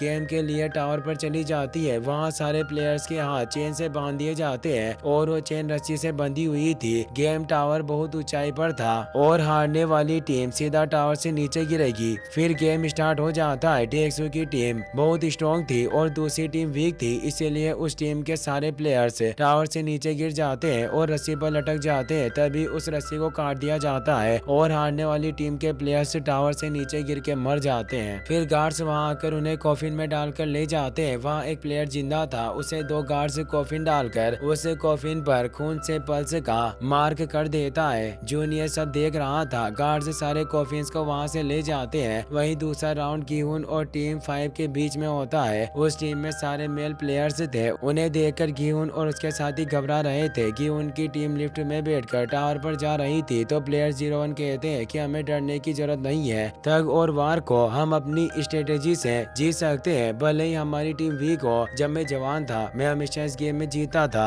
हमारी टीम का लीडर स्ट्रॉन्ग होना चाहिए, जिसे देखकर पूरी टीम को कॉन्फिडेंस मिले। फिर 01 की स्ट्रेटेजी के हिसाब से सारे प्लेयर्स खड़े होते हैं। सबसे आगे गिहुन होता है और लास्ट में सबसे स्ट्रॉन्ग अली होता है। आधे प्लेयर लेफ्ट साइड और आधे राइट साइड, सबके पैर एक लाइन में होते हैं और सब रस्सी को जोर से पकड़ कर रखते हैं। गेम स्टार्ट होते हैं। प्लेयर 01 के कहने पर सारे प्लेयर्स रस्सी को टीम की तरफ झुकते हुए खींचते हैं और थोड़ी देर तक ऐसे ही खड़े रहते हैं, जिससे दूसरी टीम से प्लेयर्स के पैर फिसलने लगते हैं। तो गिहुन की टीम सीधे खड़े होकर जोर से रस्सी को खींचते हैं, जिससे दूसरी टीम गिरने वाली थी, मगर वो टीम भी जोर लगाकर रस्सी को अपनी तरफ खींचने लगते हैं, जिससे गिहुन की टीम के पैर फिसलने लगते हैं। ये देखकर सांग वो सबसे कहता है कि जोर लगाकर रस्सी को खींचो और मेरे कहते ही 3 कदम आगे बढ़ना, हमें दूसरी टीम के प्लेयर्स को गिराना होगा। तो प्लेयर 212 गुस्से से कहती है कि तुम पागल हो गए हो क्या, ऐसे हम सब टावर से नीचे गिर जाएंगे। तो गियोन कहता है कि हमारे पास और कोई रास्ता नहीं है, हमें सांगवू पर भरोसा करना होगा। फिर सांगवू के कहते सारे प्लेयर्स आगे बढ़ते हैं, जिससे सामने वाली टीम के सारे प्लेयर्स नीचे गिर गए थे।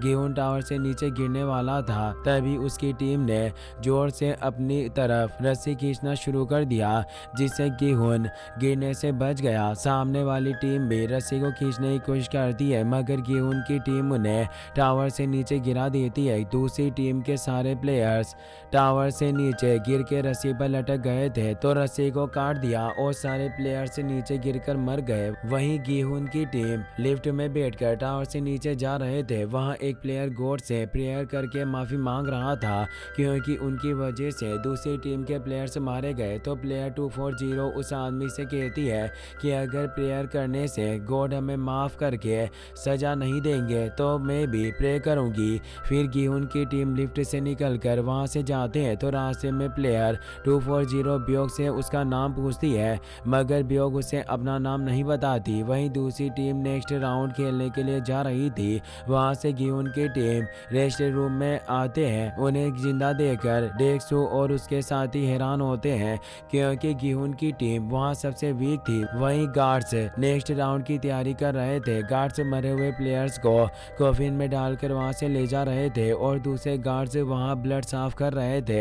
वहीं 2 गार्ड्स उस कॉफिन को भट्टी में डाल देते हैं जिस पर उन्होंने ब्लड का निशान किया था। गार्ड्स कॉफिन को भट्टी में डालकर कैमरे की तरफ देखता है, जिससे कंट्रोल रूम में बैठा उसका साथी भट्टी की नीचे की साइड को खोल देता है, जिससे वो कॉफिन वहां से नीचे के रूम में गिर जाता है। फिर गार्ड्स भट्टी को ऑन कर देता है ताकि किसी को शक ना हो। वहीं नीचे के रूम में 2 गार्ड्स कॉफिन को बांधकर निकाल लेते हैं। एक गार्ड उस प्लेयर की सांस चेक करता है, तो उस प्लेयर की सांसें नहीं चल रही थी, इसीलिए वो दूसरा गार्ड डॉक्टर को लेने के लिए जाता है। वहीं प्लेयर 212 प्लेयर 01 और सांगवू की तारीफ कर रही थी, क्योंकि उन दोनों की वजह से आज वो सब जिंदा थे।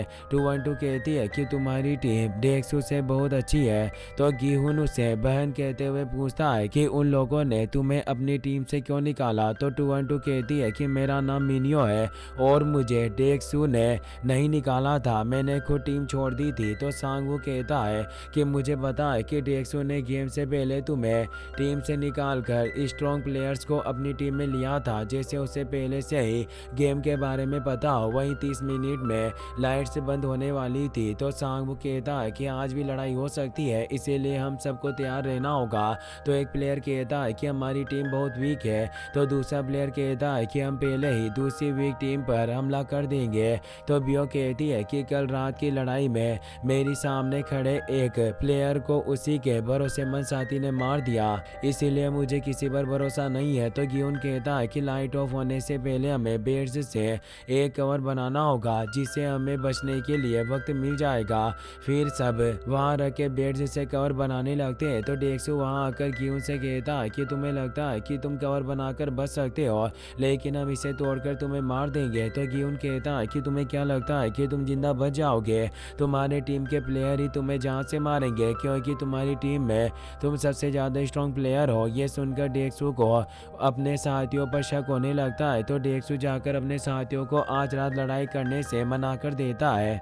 डेक्सू उनसे डॉक्टर के बारे में पूछता है, तो उसका साथी बताता है कि डॉक्टर बाथरूम गया था। वहीं गियोन अपने साथियों से कहता है कि शायद आज डेक्सू और उसके साथी लड़ाई नहीं करेंगे, लेकिन हमें रात को जाकर पहरा देना होगा। तो सांगवू कहता है कि 2 प्लेयर से साथ में पहरा देंगे, क्योंकि हो सकता है कि एक प्लेयर को नींद आ जाए या वो हमला करने वाले के साथ मिल जाए, तो दूसरा प्लेयर सबको उठा सकता है। तो सांगवू और अली पहले पहरा देने के लिए कहते हैं। उनके बाद गियोन और प्लेयर 01 पहरा देंगे। वहीं एक गार्ड डॉक्टर को अपने साथ ले जा रहा था। तो डॉक्टर और गार्ड कमरे में ना दिखे, इसीलिए उनका एक साथी कंट्रोल रूम से कैमरे की फुटेज हटा देता है। वहीं दूसरे गार्ड्स की शिफ्ट खत्म हो गई थी, इसीलिए सब अपने रूम में जा रहे थे, मगर जून और गार्ड नंबर 28 गार्ड सारे गार्ड्स से अलग जाते हैं। वो दोनों कैमरे में ना दिखे, इसीलिए उनका साथी कंट्रोल रूम से फुटेज हटा देता है। वहीं रास्ते में जाते वक्त वक्त गार्ड 28 जून से पूछता है कि तुम कल क्यों नहीं आई थी, तो जून उसे सॉरी कहता है। तो गार्ड 28 उसे कहता है कि मैंने उन लोगों से तुम्हारी जान इसलिए बचाई थी क्योंकि पहले तुमने मुझे डूबने से बचाया था, लेकिन फिर से तुम काम पर नहीं आए तो तुम मारे जाओगे। वहाँ से दोनों उस रूम में आते हैं जहाँ डॉक्टर मरे हुए प्लेयर्स के ऑर्गन्स निकाल रहा था। एक गार्ड जून और 28 को स्कैन करता है। जून को वहाँ देखकर सीनियर गार्ड गुस्से से कहता है कि कल तुम्हारी वजह से हम ऑर्गन्स को डिलीवर नहीं कर पाए थे। तो गार्ड 28 कहता है कि मैंने इसे वार्निंग दे दी है। तो गार्ड कहता है कि वार्निंग देने से कुछ नहीं होगा।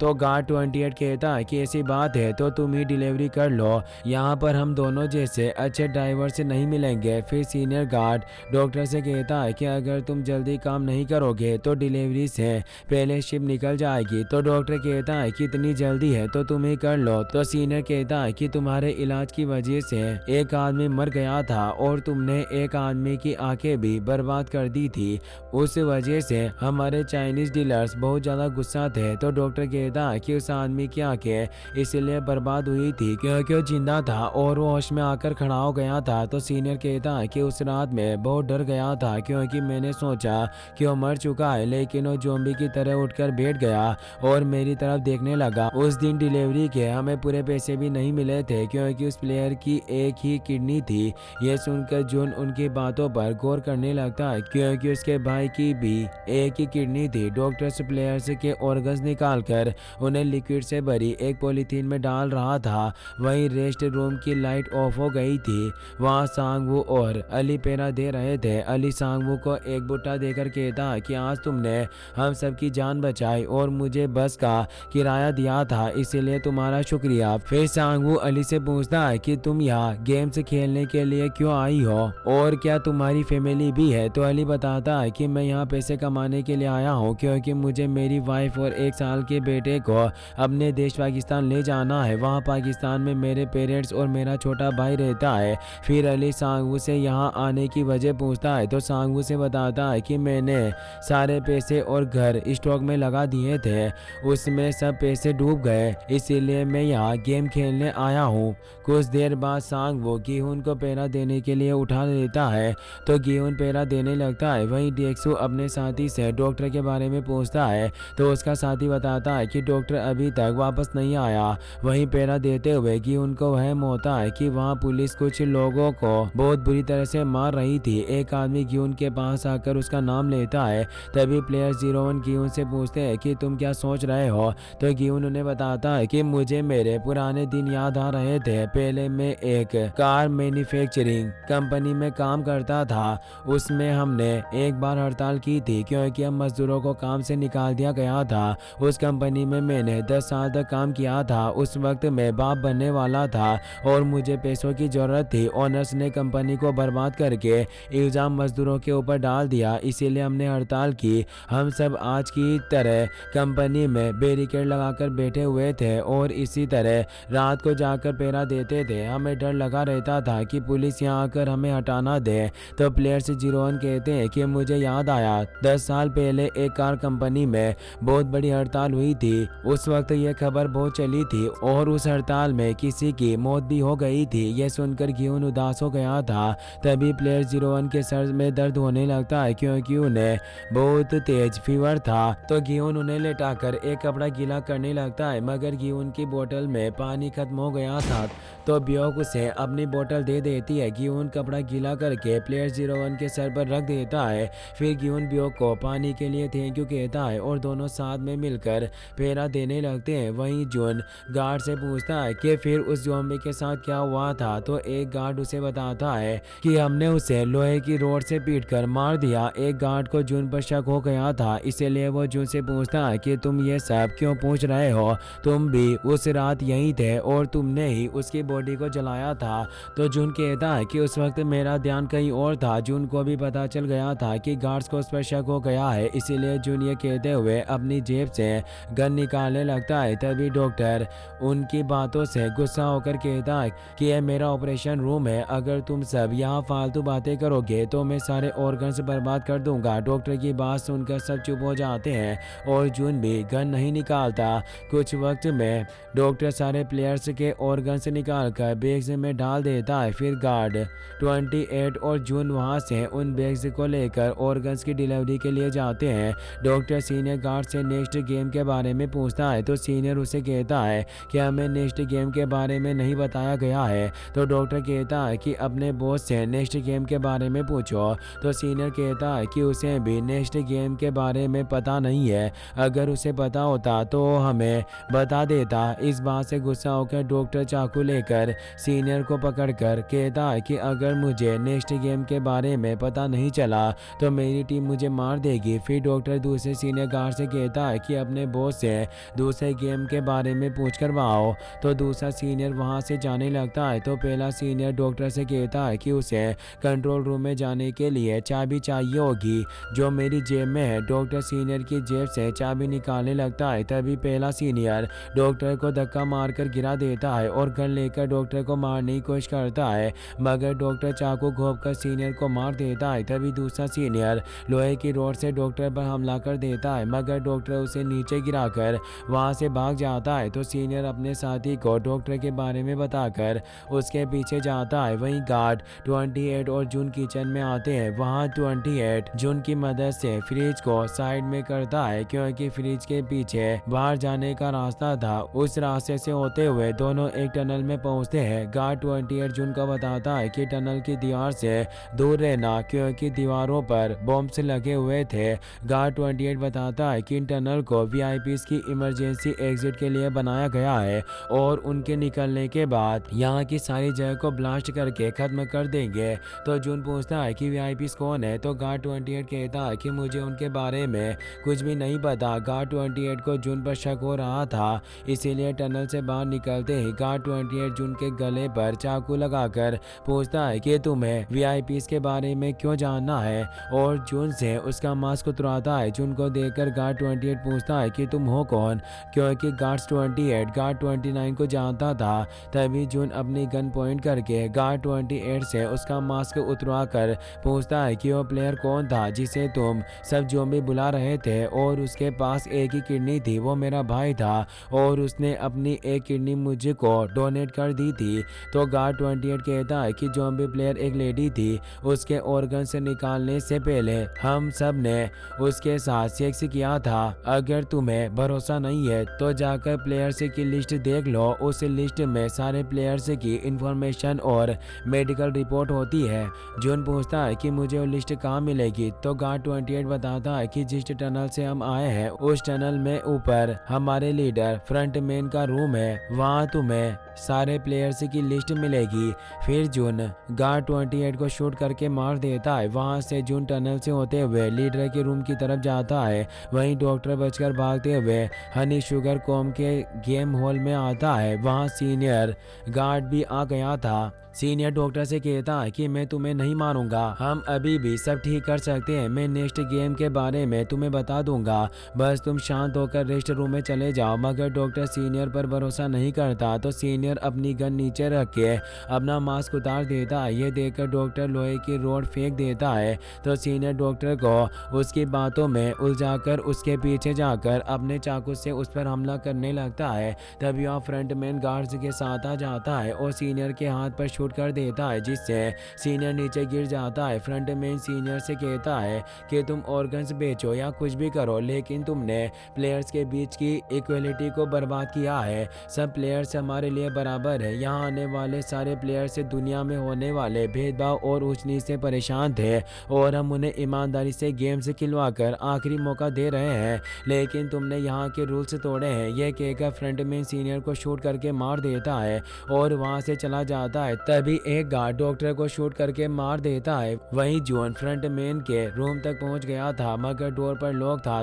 तो जून अपनी गन से लॉक को शूट करके तोड़ देता है। वहीं फ्रंटमैन ने गन की आवाज सुन ली थी। तभी सीनियर गार्ड फ्रंटमैन को बाकी की डेड बॉडीज के पास ले जाता है। गार्ड 28 की डेड बॉडीज देखकर फ्रंटमैन कहता है कि वहाँ एक और आदमी था जिसने इसे मारा है और वो यहाँ से भागा भी नहीं है क्योंकि सारे ऑक्सीजन टैंक यही है। फ्रंटमैन सीनियर को उसे ढूंढने के लिए भेजता है। फिर फ्रंटमैन गार्ड 28 के हेड से गोली निकाल कर देखता है। वहीं जून फ्रंट मैन के रूम में प्लेयर्स की लिस्ट ढूंढ रहा था। रूम में एक सूट फ्रेम किया गया था, उस सूट में एक गोल्डन आउल मास्क भी था। तभी गेम सेंटर का इमरजेंसी अलार्म बजने लगता है। फिर भी जून रूम में लिस्ट ढूंढता है। वहां से जून रूम के बेसमेंट में जाता है। बेसमेंट में प्लेयर्स की लिस्ट और बहुत सारी फाइल्स थी। जून वहां अपने भाई की प्लेयर लिस्ट ढूंढने लगता है। वहीं सीनियर गार्ड 29 के रूम में आता है, जिससे उसे पता चल जाता है कि गार्ड 28 को गार्ड 29 ने मारा है। वहीं इमरजेंसी अलार्म की वजह से सारे प्लेयर्स जाग जाते हैं। गार्ड्स वहां आकर सारे प्लेयर्स को रेस्ट रूम के बीच में ले जाकर खड़ा कर देते हैं, मगर 01 बहुत बीमार थे, इसीलिए गिवन गार्ड्स को कहता है कि इन्हें आराम करने दो, मगर फिर भी गार्ड्स 01 को सारे प्लेयर्स के साथ खड़ा होने के लिए कहते हैं। फिर सारे प्लेयर्स से फोर्थ गेम के लिए जाते हैं। रास्ते में उन्हें ऑर्गन्स की चोरी कर रहे डॉक्टर और गार्ड की डेड बॉडीज लटकी हुई मिलती है। सीनियर सबको बताता है कि यहाँ सारे प्लेयर्स को बराबर रखा जाता है, लेकिन इन लोगों ने अपने फायदे के लिए यहाँ के रूल्स तोड़े हैं। हम सब आपसे माफ़ी मांगते हैं कि आगे से गलती कभी नहीं होगी। वहीं जून को अपने भाई की फाइल मिल गई थी। वहाँ उसे सारे विनर्स की और टॉप सीक्रेट की फाइल्स भी मिलती है। जून उन सब का फोटो खींच लेता है। वहीं फ्रंट मैन के टेलीफोन पर कॉल आता है, तो जून कॉल उठाने के लिए रूम में आता है। तभी वहाँ फ्रंट मैन आ जाता है। उसे देखकर जून छिप जाता है। फ्रंट मैन कॉल पर किसी से कहता है कि यहाँ थोड़ी सी प्रॉब्लम हो गई है, लेकिन आपको फिक्र करने की कोई जरूरत नहीं है। मैं ध्यान रखूंगा कि जब वीआईपीस आए तो कोई प्रॉब्लम ना हो और गेम टाइम पर स्टार्ट हो जाएगा। ये बात करके फ्रंट मैन कॉल कट करके वहां से चला जाता है। तो जून बाहर आकर टेलीफोन में रिसेंट नंबर पर कॉल करता है, मगर कॉल नहीं लगता। वहीं सारे प्लेयर्स गेम हॉल में आते हैं। वहां लेडी इंस्ट्रक्टर सबको बताती है कि नेक्स्ट गेम 2 प्लेयर की टीम के साथ खेला जाएगा, इसीलिए सब 10 मिनट में सब अपनी टीम बना लो। सब प्लेयर्स अपनी टीम बनाने लगते हैं। मीनू सब लोगों को अपनी टीम में आने के लिए कहती है, मगर कोई उसकी टीम में नहीं जाता। फिर बियोक वहां से उठकर दूर जाने लगती है। तो गिहुन पूछता है कि तुम कहाँ जा रही हो, तो बियोक कहती है कि क्या तुम मेरा पार्टनर बनना चाहते हो। इस बात पर गिहुन कोई जवाब नहीं देता, तो बियोक वहां से चली जाती है। उसे जाता देख प्लेयर से 240 और मीनू भी वहां से चली जाती है। सांग वू अली का पार्टनर बन जाता है और उनके साथी प्लेयर्स एक दूसरे के पार्टनर्स बन जाते हैं। अब टीम में गिहुन और प्लेयर्स 01 ही बचे थे, मगर गिहुन प्लेयर 01 को अपना पार्टनर नहीं बनाना चाहता था। ये बात प्लेयर 01 समझ गए थे, इसीलिए गिहुन को अपना जैकेट देकर कहते हैं कि अगर तुम ऐसे रहोगे तो कोई तुम्हारा पार्टनर नहीं बनेगा। ये कहकर 01 वहां से चले जाते हैं। तो गिहुन भी पार्टनर ढूंढने के लिए चला जाता है। वहीं डेक्सो अपने साथी को पार्टनर बना लेता है। वहाँ प्लेयर 240 बियोक को पार्टनर बनने के लिए कहती है, तो बियोक उसकी पार्टनर बनने के लिए मान जाती है। वहीं एक प्लेयर गिहुन से कहता है कि यहाँ तुम्हें मुझसे अच्छा प्लेयर नहीं मिलेगा, क्योंकि मैं मैथ्स का टीचर हूँ और फुटबॉल खेलता हूँ, इसीलिए मैं बहुत फिट हूँ। मेरा पार्टनर बन जाओ, वरना तुम टीम नहीं बना पाओगे, क्योंकि डॉक्टर की मौत के बाद अब 39 प्लेयर ही बचे थे। अगर सबने टीम बना ली तो एक प्लेयर बच जाएगा और वो उसे मार देंगे। फिर वो मैं टीचर प्लेयर 01 की तरफ इशारा करते हुए कहता है कि मुझे लगता है कि वो बूढ़ा आदमी गेम से बाहर होगा। यह सुनकर गिहुन टीचर के साथ टीम नहीं बनाता और प्लेयर 01 को अपना पार्टनर बना लेता है। फिर पार्टनर बनाने का टाइम खत्म हो जाता है और मीनू को अपना पार्टनर नहीं मिलता, तो वो दूसरे प्लेयर्स को जबरदस्ती पार्टनर बनाने की कोशिश करती है, मगर कोई उसका पार्टनर नहीं बनता और सब प्लेयर्स गेम खेलने के लिए चले जाते हैं। फिर गार्ड्स मीनू को लेकर वहां से चले जाते हैं। वहीं गार्ड्स एक एक टीम्स को अपने साथ अलग अलग जगह पर ले जाते हैं। वहाँ बहुत सारे घर थे। उन्हें देखकर प्लेयर 01 गिहुन से कहते हैं कि पहले मैं ऐसी बस्ती में रहता था। फिर गार्ड्स सारे प्लेयर्स को एक पोटली देता है जिसमें 10 मार्बल्स थे। मार्बल्स को देखकर गिहुन और प्लेयर 01 बहुत खुश होते हैं, क्योंकि बचपन में दोनों मार्बल्स के गेम्स में बहुत अच्छे थे। प्लेयर 01 गिहुन से कहते हैं कि हमें अब खानबू बनना होगा, जिसके साथ हम अपनी चीजें बांटेंगे। खानबू का मतलब बचपन का दोस्त, लंगोटिया यार होता है। तो गिहुन प्लेयर 01 से खानबू बनने का प्रॉमिस करता है। फिर लेडी इंस्ट्रक्टर कहती है कि 10 मार्बल्स से तुम्हें अपने पार्टनर्स के साथ कोई भी गेम खेलना है। जो प्लेयर अपने पार्टनर के सारे मार्बल्स जीत जाएगा वो इस गेम में पास हो जाएगा और इस गेम को 30 मिनट में खत्म करना है। यह सुनकर सारे प्लेयर्स बहुत उदास हो गए थे क्योंकि हारने वाले प्लेयर्स को मार दिया जाएगा। फिर गेम स्टार्ट हो गया था तो सारे प्लेयर्स गेम खेलने लगते हैं, मगर प्लेयर 01 की आदत चली जाती है और वो वहाँ अपना घर ढूंढने लगते हैं। गेहून उन्हें गेम खेलने के लिए कहता है, पर 01 कहते हैं कि मैं कोई बच्चा नहीं हूँ जो तुम्हारे साथ गेम खेलूंगा। ये कहकर अपना घर ढूंढते रहते हैं। वहीं प्लेयर 240 ब्योक से कहती है कि हम अपने हिसाब से गेम खेलकर एक ही राउंड में गेम खत्म कर देंगे, लेकिन उसके लिए हमारे पास बहुत वक्त है, इसीलिए हम कुछ देर बैठकर बातें करते हैं और एक दूसरे को अपनी फैमिली के बारे में बताएंगे, क्योंकि हम दोनों में से एक आज मर ही जाएगा तो हम एक दूसरे को कुछ भी बता सकते हैं। तो ब्योक उसके साथ बातें करने लगती है। वहीं सांगवो अली को ओड या इवन गेम खेलने के लिए कहता है, मगर अली को गेम खेलना नहीं आता था। तो सांगवो से बताता है कि इस गेम में एक प्लेयर अपने हाथ में मार्बल छुपाएगा और दूसरा प्लेयर ये बताएगा कि उसके हाथ में मार्बल्स ओड नंबर है या इवन नंबर। ओड नंबर यानी 2, 4, 6, 8, 10 और इवन नंबर यानी 1, 3, 5, 7, 9। फिर दोनों गेम खेलते हैं और अली सांगवू के 5 मार्बल्स जीत गया था। अली को यह अच्छा नहीं लग रहा था कि उसकी वजह से सांगवू की मौत हो गई, इसीलिए वो गार्ड से कहता है कि मुझे दूसरे प्लेयर्स के साथ गेम खेलना है। तो सांगवू गुस्से से अली को अपने साथ खेलने के लिए कहता है तो अली गेम खेलने लगता है। वहीं डेक्सू भी अपने साथी के साथ ओड या इवन गेम खेल रहा था, जिसमें डेक्सू 4 मार्बल्स हार गया था, इसीलिए वो अपने साथी को दूसरी गेम खेलने के लिए कहता है, मगर उसका साथी दूसरी गेम खेलने से मना कर देता है। तो डेक्सू गार्ड से गेम चेंज करने के बारे में पूछता है तो गार्ड उसे गेम चेंज करने के लिए हाँ कर देता है। तो डेक्सू एक खड्डा बनाकर कहता है कि हम दोनों एक एक करके अपने मार्बल्स फेंकेंगे और जिसका मार्बल गड्ढे में चला जाएगा वो नीचे पड़े सारे मार्बल से जीत जाएगा। दोनों गेम खेलने लगते हैं। वहीं प्लेयर 240 ब्योक से उसकी फैमिली के बारे में पूछती है तो ब्योक बताती है कि मेरा एक छोटा भाई है जो अभी अनाथ आश्रम में रहता है। मेरे डैड नॉर्थ कोरिया का बॉर्डर पार करते हुए मारे गए और पानी के साथ बह गए। मेरी मॉम को पब्लिक सिक्योरिटी ऑफिसर ने चीन में पकड़ लिया और वापस नॉर्थ कोरिया भेज दिया। फिर 240 पूछती है कि अगर तुम जीत गए तो विनिंग प्राइज का क्या करोगी। तो ब्योक कहती है कि मैं अपने भाई के साथ रहने के लिए एक घर खरीदूंगी और मेरी मॉम को भी मेरे पास लेकर आऊंगी। वहीं सांगवू के पास एक ही मार्बल रह गया था। इससे गुस्सा होकर सांगवू अली की कॉलर पकड़कर कहता है कि तुम मेरे साथ चीटिंग कर रहे हो। तुमने पहले कहा था कि तुम्हें गेम खेलना नहीं आता और अब मेरे सारे मार्बल्स जीत गए। तभी गार्ड सांगवू पर गन पॉइंट कर देता है। तो सांगवू रोते हुए अली से कहता है कि मुझे माफ कर दो, लेकिन अगर मैं यहाँ मारा गया तो मेरी फैमिली का क्या होगा। तो अली भी रोते हुए कहता है कि मेरी भी एक छोटी सी फैमिली है और उसके लिए मुझे जिंदा रहना होगा। तो सांगवू कहता है कि अगर तुम मेरा साथ दोगे तो हम दोनों ये गेम जीत सकते हैं। तो अली सांगवू की बात मान जाता है। सांगवू अली से कहता है कि यहाँ कुछ टीम्स गेम पास नहीं कर पाएगी क्योंकि बहुत सारे प्लेयर्स का गेम चलता ही रहेगा, इसीलिए बहुत सारी टीम से बच जाएगी और हमें दूसरी टीम्स के साथ गेम खिलाएंगे। उस गेम में दूसरी टीम्स के मार्बल्स को मिलाकर 20 मार्बल्स से गेम खेला जाएगा।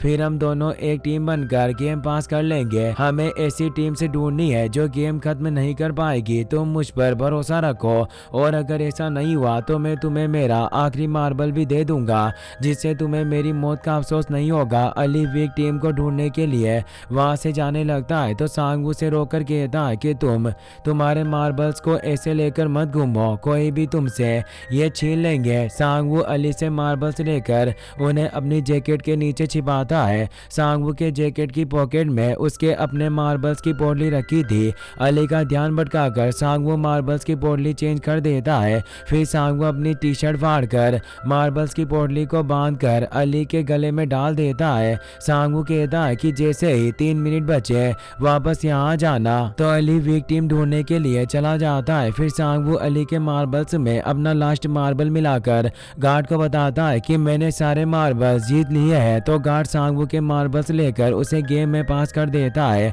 वहीं गिहुन गेम खेलने के लिए प्लेयर 01 के साथ जबरदस्ती करता है। तो 01 गेम खेलने के लिए मान जाते हैं। ओड या इवन खेलते हैं। उसमें गिहुन के पास एक ही मार्बल बचा था।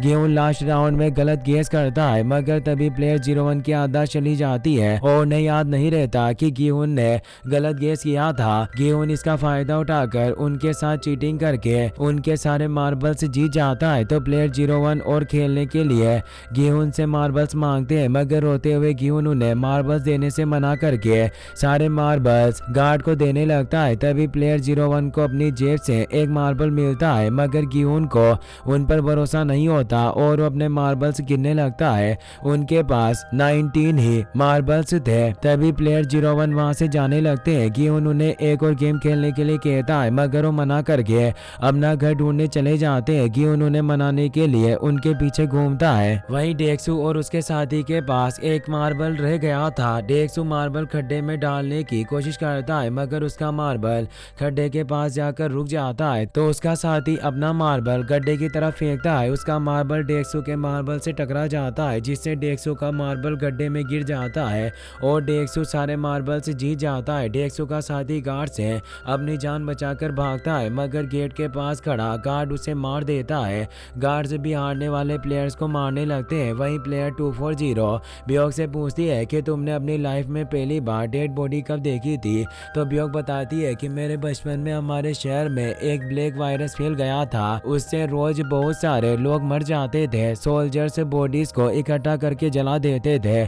उस वायरस में मेरे ग्रैंड पेरेंट्स और मेरा बड़ा भाई भी मारा गया था। फिर ब्योक 240 से पूछती है कि तुमने कब डेड बॉडी देखी थी। तो 240 बताती है कि एक दिन मैं स्कूल से घर आई, वहाँ फर्श पर मेरी मॉम की डेड बॉडी पड़ी हुई थी और मेरे डैड के हाथ में चाकू था। दूसरी डेड बॉडी मैंने मेरे डैड की देखी, जिन्हें मैंने चाकू से मारा था। मेरे डैड एक प्रीस्ट थे जो मेरी मॉम को पीटने के बाद हमेशा प्रे करते थे, लेकिन मेरी मॉम को जान से मारने के बाद उन्होंने प्रे नहीं किया, क्योंकि उन्हें पता था कि इसके लिए उन्हें गॉड माफ नहीं करेगा। ब्योक 240 को अपना नाम बताती है, तो 240 अपना नाम जोंग बताती है। फिर ब्योक जोंग को गेम खेलने के लिए कहती है, तो जोंग बताती है कि हम दोनों दीवार के पास मार्बल्स को फेंकेंगे, जिसका मार्बल दीवार के ज्यादा पास होंगे वो सारे मार्बल्स जीत जाएगा। तो ब्योक पहले मार्बल्स फेंकती है, फिर जोंग अपना मार्बल फेंकती है। जोंग जानबूझकर मार्बल अपने पैरों के पास गिराकर कहती है कि मेरे हाथों से मार्बल फिसल गया। तो ब्योक गुस्से से जोंग को दोबारा मार्बल फेंकने के लिए कहती है। तो जोंग कहती है कि मेरी फैमिली नहीं है, मैं हमेशा सोचती थी कि यहाँ से निकलने के बाद मैं क्या करूँगी, पर मेरा इस दुनिया में कोई नहीं है जिसके लिए मैं पैसे कमाऊँ या जिंदा रहूँ, लेकिन तुम्हारी फैमिली है, उनके लिए तुम्हें यहाँ से जिंदा बाहर निकलना होगा। यह सुनकर ब्योक रोने लगती है। वहीं अली सांगवू को ढूंढ रहा था, पर सांगवू गेम पास करके वहां से चला गया था। अली मार्बल्स की पोटली चेक करता है, जिसमें छोटे पत्थर थे जो सांगवू ने भरे थे।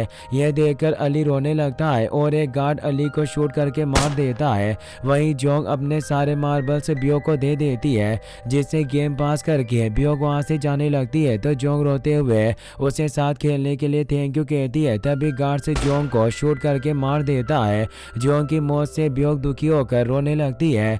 वहीं गिहुन और प्लेयर 01 एक घर में जाते हैं। 01 गिहुन को उनके घर और फैमिली के बारे में बताते हैं। तो गिहुन रोते हुए प्लेयर 01 को गेम खेलने के लिए कहता है। तो 01 उसे कहते हैं कि अगर तुम तुम्हारे सारे मार्बल्स दाव पर लगाओगे तो मैं गेम खेलूंगा। इससे गुस्सा होकर गिहुन कहता है कि एक मार्बल के लिए मैं मेरे सारे मार्बल्स दाव पर लगा दूं, इसका कोई मतलब नहीं बनता है। तो 01 कहते हैं कि तुमने मुझे पागल बनाकर मेरे सारे मार्बल्स मुझसे ले लिए, इसका क्या मतलब बनता है, क्योंकि 01 की याददाश्त नहीं गई थी, वो बस नाटक कर रहे थे। ये सुनकर गिहुन रोने लगता है। तो प्लेयर 01 गिहुन को अपना एक मार्बल देकर कहते हैं कि हम दोनों खानबू हैं, हमने एक दूसरे का खानबू बनने का प्रॉमिस किया था, और जब हम खानबू बनते हैं हमारा सब हमारे खानबू का हो जाता है। फिर 01 गिहुन को गले लगाकर थैंक यू कहते हैं। इन सब बातों से गिहुन बहुत रोता है। गेम का टाइम खत्म हो गया था, इसीलिए गिहुन वहां से जाने लगता है।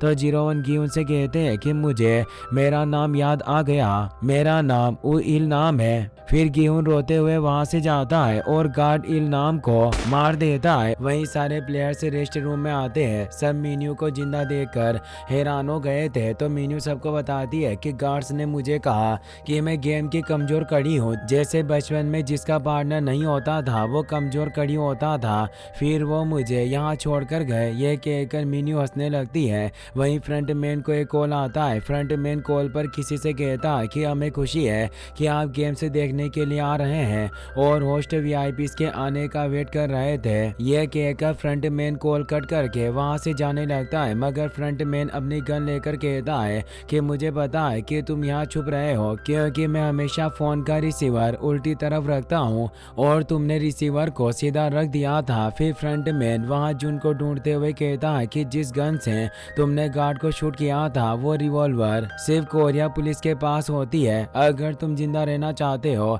तो बाहर आ जाओ, वरना तुम यहाँ से जिंदा बचकर नहीं जा पाओगे। फ्रंट मैन जून को ढूंढता हुआ बेसमेंट में आता है। वहाँ जून छुपा हुआ था। जून फ्रंट मैन को शूट करने ही वाला था, तभी सीनियर फ्रंट मैन को वॉकी टॉकी पर बताता है कि हमें आइलैंड के नॉर्थ साइड पर एक डेड बॉडी मिली। तो फ्रंट मैन जून को ढूंढना बंद करके डेड बॉडी देखने चला जाता है। उस डेड बॉडी की जेब से गार्ड को जून की पुलिस आईडी मिलती है। फ्रंट मैन ये देखकर कहता है कि डेड बॉडी को जला दो और फ्रंट मैन वहां से वीआईपीज़ के वेलकम के लिए चला जाता है। वहीं सारे प्लेयर्स खाना खा रहे थे, मगर गिहुन खाना नहीं खा रहा था क्योंकि वो प्लेयर 01 की मौत से उदास था। तो सांगवू से कहता है कि उदास होने की जरूरत नहीं है, वैसे भी वो बुढ़ा था, कुछ वक्त में मर जाता। फिर सांगवो प्लेयर 69 की तरफ इशारा करते हुए कहता है कि 69 की पार्टनर उसकी वाइफ थी।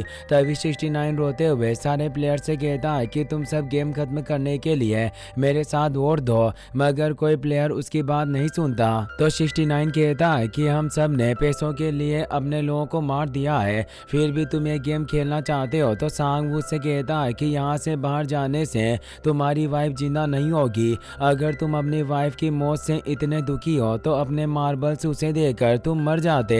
इन पैसों से तुम अपने पहले की जिंदगी बदल सकते हो। फिर सांगवू सारे प्लेयर से कहता है कि अगर तुम सब अपनी पहले वाली जिंदगी में वापस जाना चाहते हो तो इसके साथ मिलकर यहाँ से चले जाओ, मगर कोई वहाँ से नहीं जाता। वहीं चौपर से उतरकर गोल्डन मास्क पहने 5 वीआईपीज़ गेम्स देखने आते हैं। वहीं फ्रंट मैन गेम होस्ट के रूप में आकर कहता है कि वीआईपीज़ आ गए हैं और आपका इंतजार कर रहे हैं। गेम होस्ट ने वही सूट और ओवल वाला मास्क पहना हुआ था जो जून ने फ्रंट मैन के रूम में देखा था। होस्ट अपना मास्क उतार कर रख देते हैं, मगर अपना फेस नहीं दिखाते। वहीं फ्रंट मैन सारे वीआईपीज़ को अपने बारे में बताता है। तो एक वीआईपी फ्रंट मैन से होस्ट के बारे में पूछता है। तो फ्रंट मैन बताता है कि होस्ट कुछ इम्पोर्टेंट काम की वजह से आज हमें ज्वाइन नहीं कर सकेंगे, लेकिन तुम्हें फिक्र करने की कोई जरूरत नहीं है, सारे गेम्स टाइम पर खेले जाएंगे। फिर फ्रंट मैन सबको अपने साथ ले जाता है। जून वहां छुपकर उनकी सारी बातें सुन रहा था। फ्रंट मैन सारे वीआईपीज़ को एक रूम में लेकर आता है।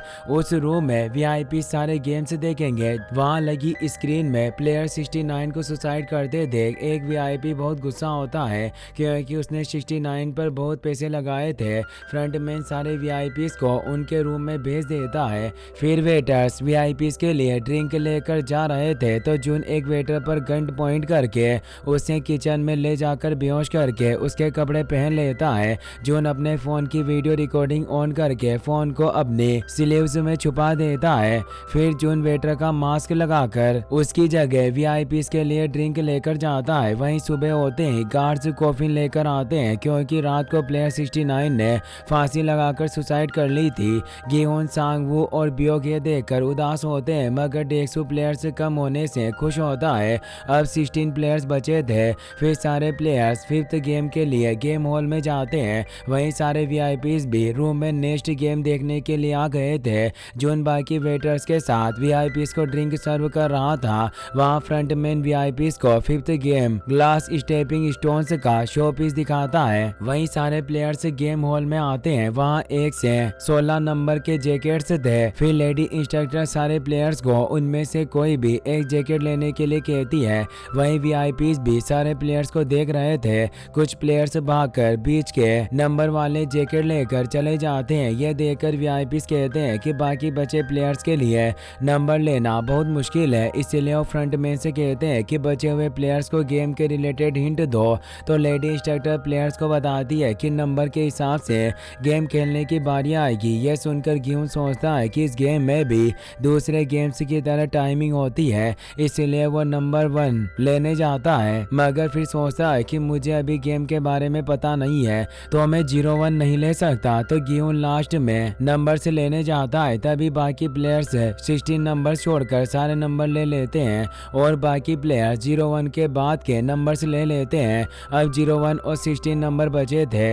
इससे गियोन सोच में पड़ गया था, लेकिन बहुत सोचने के बाद गियोन 01 लेता है। तभी प्लेयर 96 गियोन से 01 नंबर मांगते हुए कहता है कि मैंने अपनी पूरी जिंदगी डरते हुए बिता दी। आज भी मैं 01 नंबर लेना चाहता था पर डर कर नहीं लिया, लेकिन आज मैं सबसे आगे रहना चाहता हूँ। यह कहकर वो रोने लगता है तो गियोन उसे 01 नंबर दे देता है और खुद 16 नंबर लेकर गेम खेलने जाता है। 96 के 01 नंबर लेने से एक वीआईपी गुस्सा होता है क्योंकि वो 96 को जिताना चाहता था। फिर फ्रंट मैन वीआईपीज को गेम खेलने के लिए पर्दा हटाता है। उस रूम से ग्लास स्टेपिंग स्टोन गेम दिख रहा था। गेम के लिए सारे प्लेयर्स वहां आते हैं। लेडी इंस्ट्रक्टर प्लेयर्स को बताती है कि इस गेम में सारे स्टेपिंग स्टोन 2 तरह के गिलास से बना है, टेम्पर्ड ग्लास और नॉर्मल ग्लास। इसमें टेम्पर्ड ग्लास 2 लोगों का वजन झेल सकता है, लेकिन नॉर्मल ग्लास एक आदमी का वजन भी नहीं झेल सकता। इसलिए तुम्हें 18 ग्लासेस में से टेम्पर्ड ग्लास को ढूंढकर दूसरी तरफ जाना है। सबको अपने शूज उतार कर 16 मिनट में दूसरी तरफ चले जाएंगे। फिर गेम स्टार्ट होता है और 01 खेलने के लिए आगे बढ़ता है। वीआईपीज भी ये सब स्कोप से देख रहे थे। वहाँ पेंथर मास्क वीआईपी जून से ड्रिंक मंगवाता है तो जून उसे ड्रिंक सर्व करके जाने लगता है। जून अपने फोन से ये सब रिकॉर्ड भी कर रहा था। तभी पेंथर मास्क जून का हाथ पकड़कर उसके पास रुकने के लिए कहता है तो जून उसे कहता है कि मुझे बाकी वीआईपीज को भी ड्रिंक सर्व करनी है। तो पेंथर मास्क दूसरे वीआईपी से पूछता है कि क्या मैं स्वेटर को अपने पास रख लूं। तो सारे वीआईपी आकर देते हैं, इसीलिए जून को उसके पास बैठना पड़ता है। वहीं नंबर 01 आगे बढ़ने में डर रहा था तो डेक्सो उसे आकर कहता है कि अगर तुम आगे नहीं जाओगे तो मैं तुम्हें धक्का मारकर गिरा दूंगा। तो नंबर 1 पहले टेम्पर्ड ग्लास पर चला जाता है। गार्ड भी गेम के शो पीस पर नंबर 1 को आगे बढ़ाता है। 01 दूसरे ग्लास पर जाता है पर वो नॉर्मल ग्लास था और ग्लास टूट जाता है जिससे 01 नीचे गिर के मर जाता है। फिर नंबर 2 आगे बढ़ती है पर वो भी आगे जाकर नीचे गिर जाती है। फिर मेड टीचर जाता है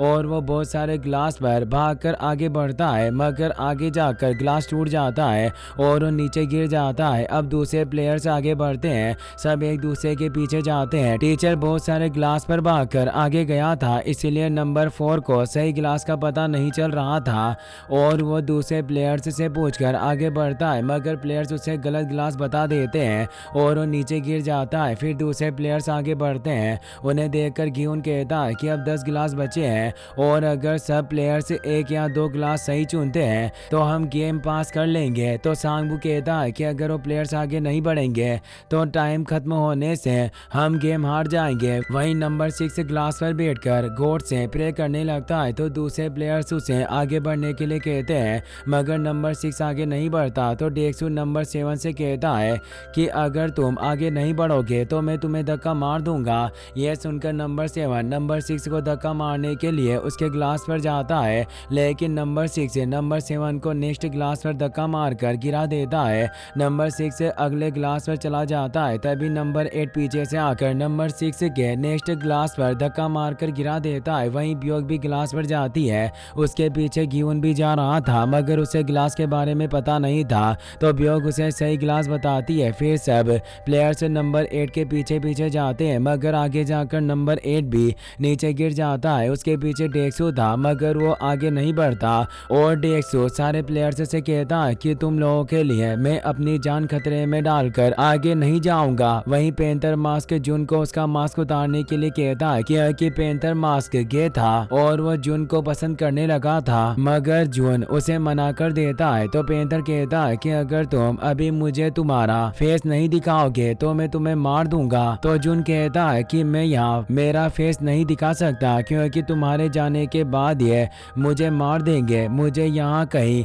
और ले चलो जहाँ हम दोनों अकेले हों। तो पेंथर मास्क जून के साथ वहाँ से जाने लगता है। उन्हें जाता देख लायन मास्क वीआईपी कहता है कि तुम गेम का सबसे इंटरेस्टिंग पार्ट छोड़कर कहाँ जा रहे हो। तो पेंथर कहता है कि तुम गेम के मजे लो, मुझे कुछ और काम करना है, ये कहकर वो जुन के साथ वहाँ से चला जाता है। वहीं डेक्सू के पीछे खड़ा नंबर 10 उसे आगे जाने के लिए कहता है, मगर डेक्सू आगे नहीं जाता है और दोनों में बहस हो जाती है। तभी मीनू नंबर 10 को पीछे से धक्का मारकर नीचे गिरा देती है। मीनू डेक्सू से कहती है कि मैं आगे जाऊंगी और वो डेक्सू के ग्लास पर चली जाती है। वहां जाकर मीनू डेक्सू को पकड़कर कहती है कि मैंने तुमसे कहा था कि अगर तुम मुझे धोखा दोगे तो मैं तुम्हें जान से मार दूंगी। डेक्सू मीनू से अपने आप को छुड़ाने की कोशिश करती है, मगर मीनू उसे नहीं छोड़ती और डेक्सू को अपने साथ नीचे गिरा लेती है। वहीं पेंथर जुन को अपने रूम में लेकर आता है। पेंथर जुन का मास्क उतारकर उसे कहता है कि अगर तुम 5 मिनट में मुझे खुश कर दोगे तो मैं तुम्हारी जिंदगी बदल दूंगा। तभी जुन पेंथर से टेस्टिकल्स पकड़कर अपनी गन उस पर पॉइंट करके उसका मास्क उतराता है। फिर उससे कहता है कि अगर 5 मिनट में तुमने मुझे यहाँ की सारी बातें नहीं बताई तो मैं तुम्हें मार दूंगा। तो पेंथर उसे सब बताने के लिए मान जाता है। तो जुन अपने फोन में सारी बातें रिकॉर्ड करने लगता है। वहीं पेंथर काफी वक्त से वापस नहीं आया था, तो फ्रंट मैन सीनियर को वीआईपीज के रूम चेक करने के लिए भेजता है। वहीं अब गेम में गिहुन, सांगवू, ब्योक और नंबर 13 ही बच गए थे। नंबर 13 सबसे आगे था। वो सबको बताता है कि मैंने 30 साल तक ग्लास फैक्ट्री में काम किया था और मैं ग्लास को देखकर बता सकता हूँ कि कौन सा टेम्पर्ड ग्लास है। यह सुनकर गिहुन कहता है कि अगर तुम्हें पहले से ये पता था तो तुमने दूसरे प्लेयर्स को क्यों नहीं बताया। तो नंबर 13 कहता है कि जब भी उन्हें मौका मिला उन लोगों ने मुझे मारने की कोशिश की तो मैं उनकी मदद क्यों करूं। फिर नंबर 13 ग्लास देकर आगे बढ़ता है। वहीं वीआईपी से देखकर हैरान हो गए थे कि नंबर 13 को टेम्पर्ड ग्लास के बारे में पता चल रहा था। तो फ्रंट में नंबर 13 की प्रोफाइल चेक करके सबको बताता है कि उसने 30 साल ग्लास फैक्ट्री में काम किया था। फ्रंट में समझ गया था कि नंबर 13 लाइट के रिफ्लेक्शन से ग्लास का पता लगा रहा है। तो फ्रंट मैन वहाँ की लाइट से ऑफ कर देता है, जिससे नंबर 13 को सही ग्लास का पता नहीं चलता। वहीं सीनियर को पेंथर रूम में बेहोश मिलता है। वो फ्रंट मैन को ये सब बताता है। तो फ्रंट मैन सीनियर से जुन को ढूंढने के लिए कहता है। फिर फ्रंट मैन अपने रूम में आकर इमरजेंसी एग्जिट को देखता है, जिसका लॉक टूटा हुआ था और वहां से जुन जा रहा था। वहीं नंबर 13 सांगवू से कुछ चीज मांगता है, जिसे ग्लास पर फेंककर उसकी आवाज से वो सही ग्लास का पता लगा सके। तो गिहुन उसे एक मार्बल देता है। नंबर 13 मार्बल को ग्लास पर फेंककर कहता है कि मुझे एक और मार्बल चाहिए, क्योंकि मुझे दूसरे ग्लास की आवाज भी सुननी पड़ेगी।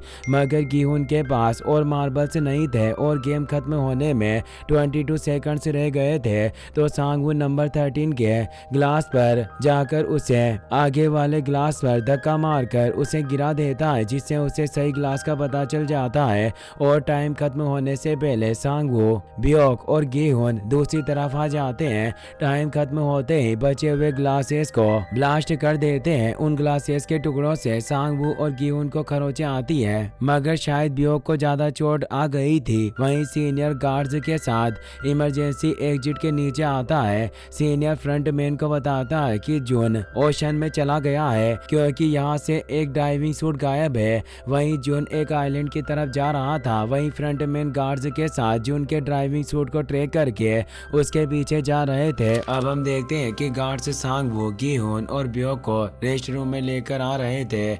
जाते वक्त रास्ते में ब्योक का खून बह रहा था। फिर तीनों रेस्ट रूम में आ जाते हैं। ब्योक की हालत काफी खराब लग रही थी, इसीलिए वो आराम करने के लिए अपने बेड पर चली जाती है। वहाँ गिहुन सांगवू से पूछता है कि तुमने तुम्हारे आगे वाले प्लेयर को धक्का मारकर नीचे क्यों गिराया। तो सांगवू कहता है कि तुम्हारी किस्मत अच्छी थी कि तुमने लास्ट नंबर लिया, और अगर वो आदमी भी डेक्सू की तरह आगे बढ़ने से मना कर देता तो हम सब उसके साथ मारे जाते। तो गिहुन कहता है कि हमें बस लास्ट ग्लास का पता लगाना था, उनकी जान बच सकती थी। तो सांगवू गुस्से से कहता है कि वो आदमी जानता था कि टेम्पर्ड ग्लास कौन सा है, लेकिन फिर भी उसने कुछ नहीं बताया और दूसरे प्लेयर्स को मरने दिया। इस पर गिहुन कहता है कि लेकिन आखिर में हम उसकी वजह से लास्ट ग्लास तक पहुंच पाए थे। तो सांगवू कहता है कि मैं उसकी वजह से आज जिंदा नहीं हूँ, मैंने जिंदा रहने के लिए बहुत मेहनत की है। तो गिहुन कहता है कि तुम कुछ भी कहो, लेकिन तुमने उस आदमी को मारा है। इस बात से गुस्सा होकर सांगवू कहता है कि इन पैसों के लिए यहाँ तक पहुंचने के लिए। हम सब की वजह से सारे प्लेयर्स मारे गए हैं और तुम्हें तो खुश होना चाहिए क्योंकि तुम्हारी वजह से उस आदमी को मारकर ये गंदा काम मैंने किया है। तो गियोन कहता है कि अगर उस आदमी की जगह मैं होता तो क्या मुझे भी तुम इसी तरह से मार देते। तो सांगवू गुस्से से कहता है कि तुम बहुत बड़े बेवकूफ़ हो और नासमझ इंसान हो जो अपने आप को प्रॉब्लम्स में डालता है। तो गियोन कहता है कि हाँ, मैं एक नासमझ और बेवकूफ़ इंसान हूँ जो अपनी बूढ़ी मोम के साथ रहता हूँ, लेकिन तुम हमारे शहर की शान यहाँ मेरे जैसे इंसान के साथ क्या कर रहे हो। तभी वहाँ सीनियर गार्ड आता है। सीनियर कहता है कि पांचों गेम्स को पास करने के बाद तुम तीनों फाइनलिस्ट बन गए हो और इसलिए हमने तुम्हारे लिए एक गिफ्ट तैयार किया है, लेकिन गिफ्ट देखने से पहले तुम्हें ड्रेस पहननी होगी। तीनों ड्रेस लेकर बाथरूम में चले जाते हैं जहां ब्योक अपनी ड्रेस उतारती है। उसके पेट में एक ग्लास का टुकड़ा फंसा हुआ था। ये ग्लास का टुकड़ा उसके पेट में स्टेपिंग स्टोन गेम खत्म करने के बाद फंसा था। ब्योक ग्लास को पेट से बाहर निकालती है जिससे उसका बहुत खून बहता है।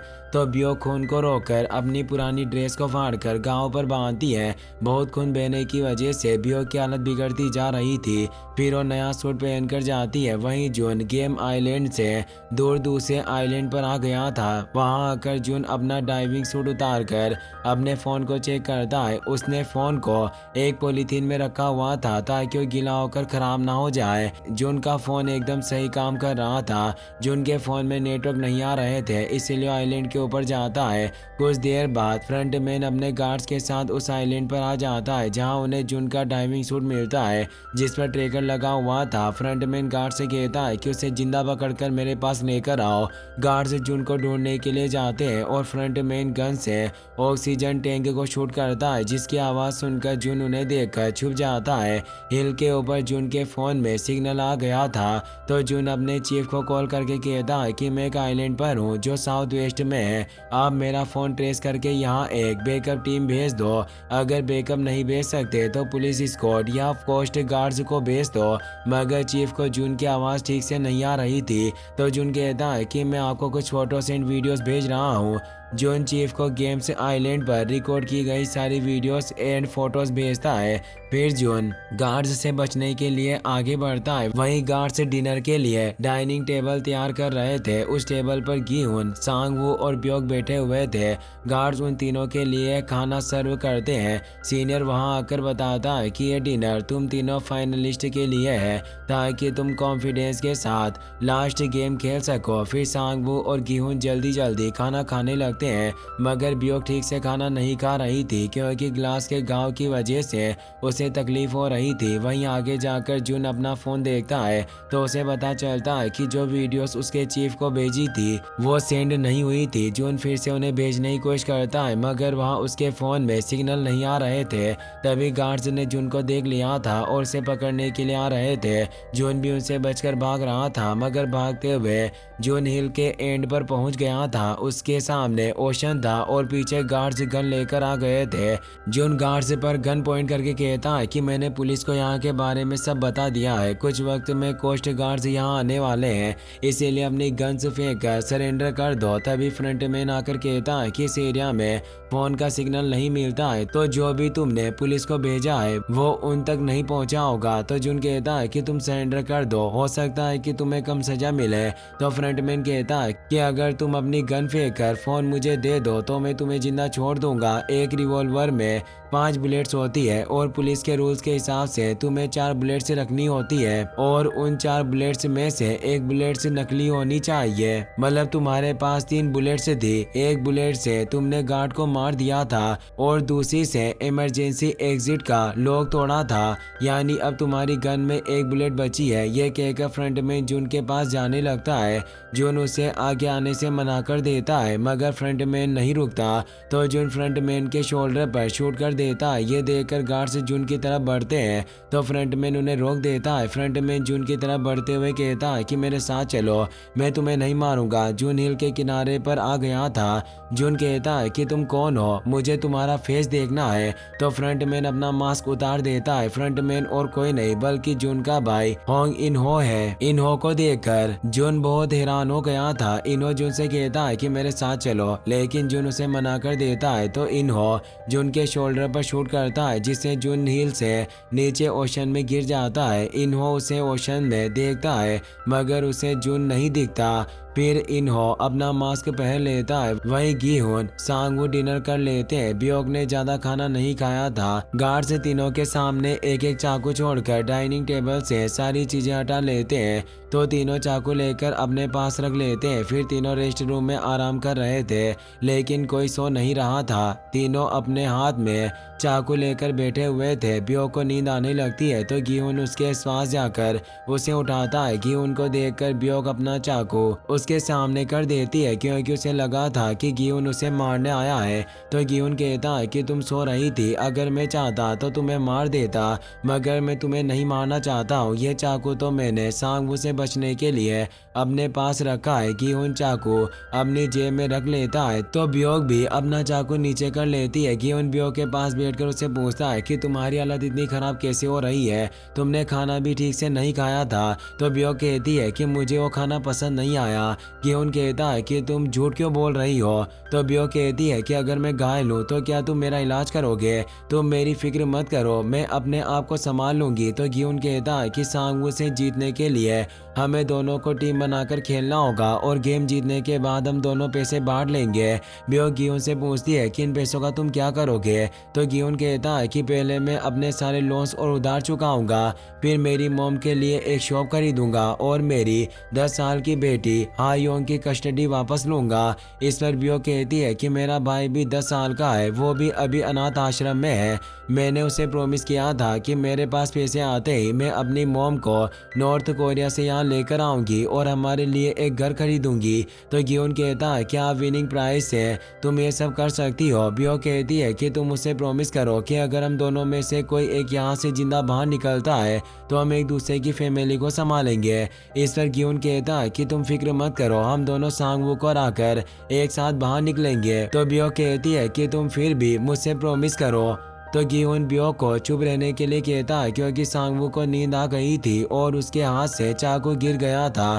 तो गीहुन चाकू लेकर उसे मारने जा रहा था, लेकिन ब्योक गीहुन को रोककर कहती है कि मैं जानती हूँ कि तुम बुरे इंसान नहीं हो, इसीलिए तुम मेरे लिए ऐसा मत करो। यह सुनकर गीहुन रुक जाता है। तभी ब्योक बेड की साइड पर गिर जाती है तो गीहुन ब्योक के पास जाकर उसका कंबल हटाता है। गीहुन को ब्योक के घाव के बारे में पता चल गया था। ब्योक का काफी खून बह रहा था। ब्योक गीहुन से कहती है कि मुझे मेरे घर जाना है। ये कहते हुए ब्योक बेहोश होने लगती है। तो गीहुन डोर के पास जाकर गार्ड को हेल्प के लिए बुलाता है, मगर कोई गार्ड उसकी बात का जवाब नहीं देते। तभी रेस्ट रूम की लाइट ऑन होती है और सीनियर गार्ड्स के साथ वहां आता है। उन गार्ड्स के हाथ में कॉफिन देखकर गीहुन ब्योक के पास जाता है। वहां सांगवू अपने चाकू के साथ खड़ा था और उसने ब्योक का गला काटकर उसे मार दिया था। ये देखकर गीहुन ब्योक का चाकू लेकर गुस्से से सांगवू पर हमला करने जाता है, मगर गार्ड्स उसे धक्का मारकर नीचे गिरा देते हैं। गार्ड्स गीहुन को पकड़ लेते हैं। ब्योक की बॉडी को गार्ड्स कॉफिन में डालकर वहां से ले जाते हैं। यह देखकर गीहुन रोने लगता है। वहीं इन्हो अपने शोल्डर से जुन की शूट किए हुए बुलेट निकालता है। इन्हो को मिरर में जुन दिखाई देता है, जो उससे पूछता है कि तुमने ऐसा क्यों किया। ये सब इन्हो का भ्रम था। वहीं गार्ड्स ब्योक को कॉफिन के साथ जला देते हैं। अब हम देखते हैं कि सीनियर गार्ड गीहुन और सांगवू से कहता है कि फाइनली स्क्विड गेम खेलने से पहले हमें टॉस करना होगा, इसीलिए कोई एक शेप चुनो। तो गीहुन ट्रायंगल शेप चुनता है। सीनियर कॉइन स्पिन करता है और गीहुन टॉस जीत जाता है। तो गीहुन ऑफेंस चुनता है। फिर सीनियर दोनों को गेम हॉल में ले जाते हैं।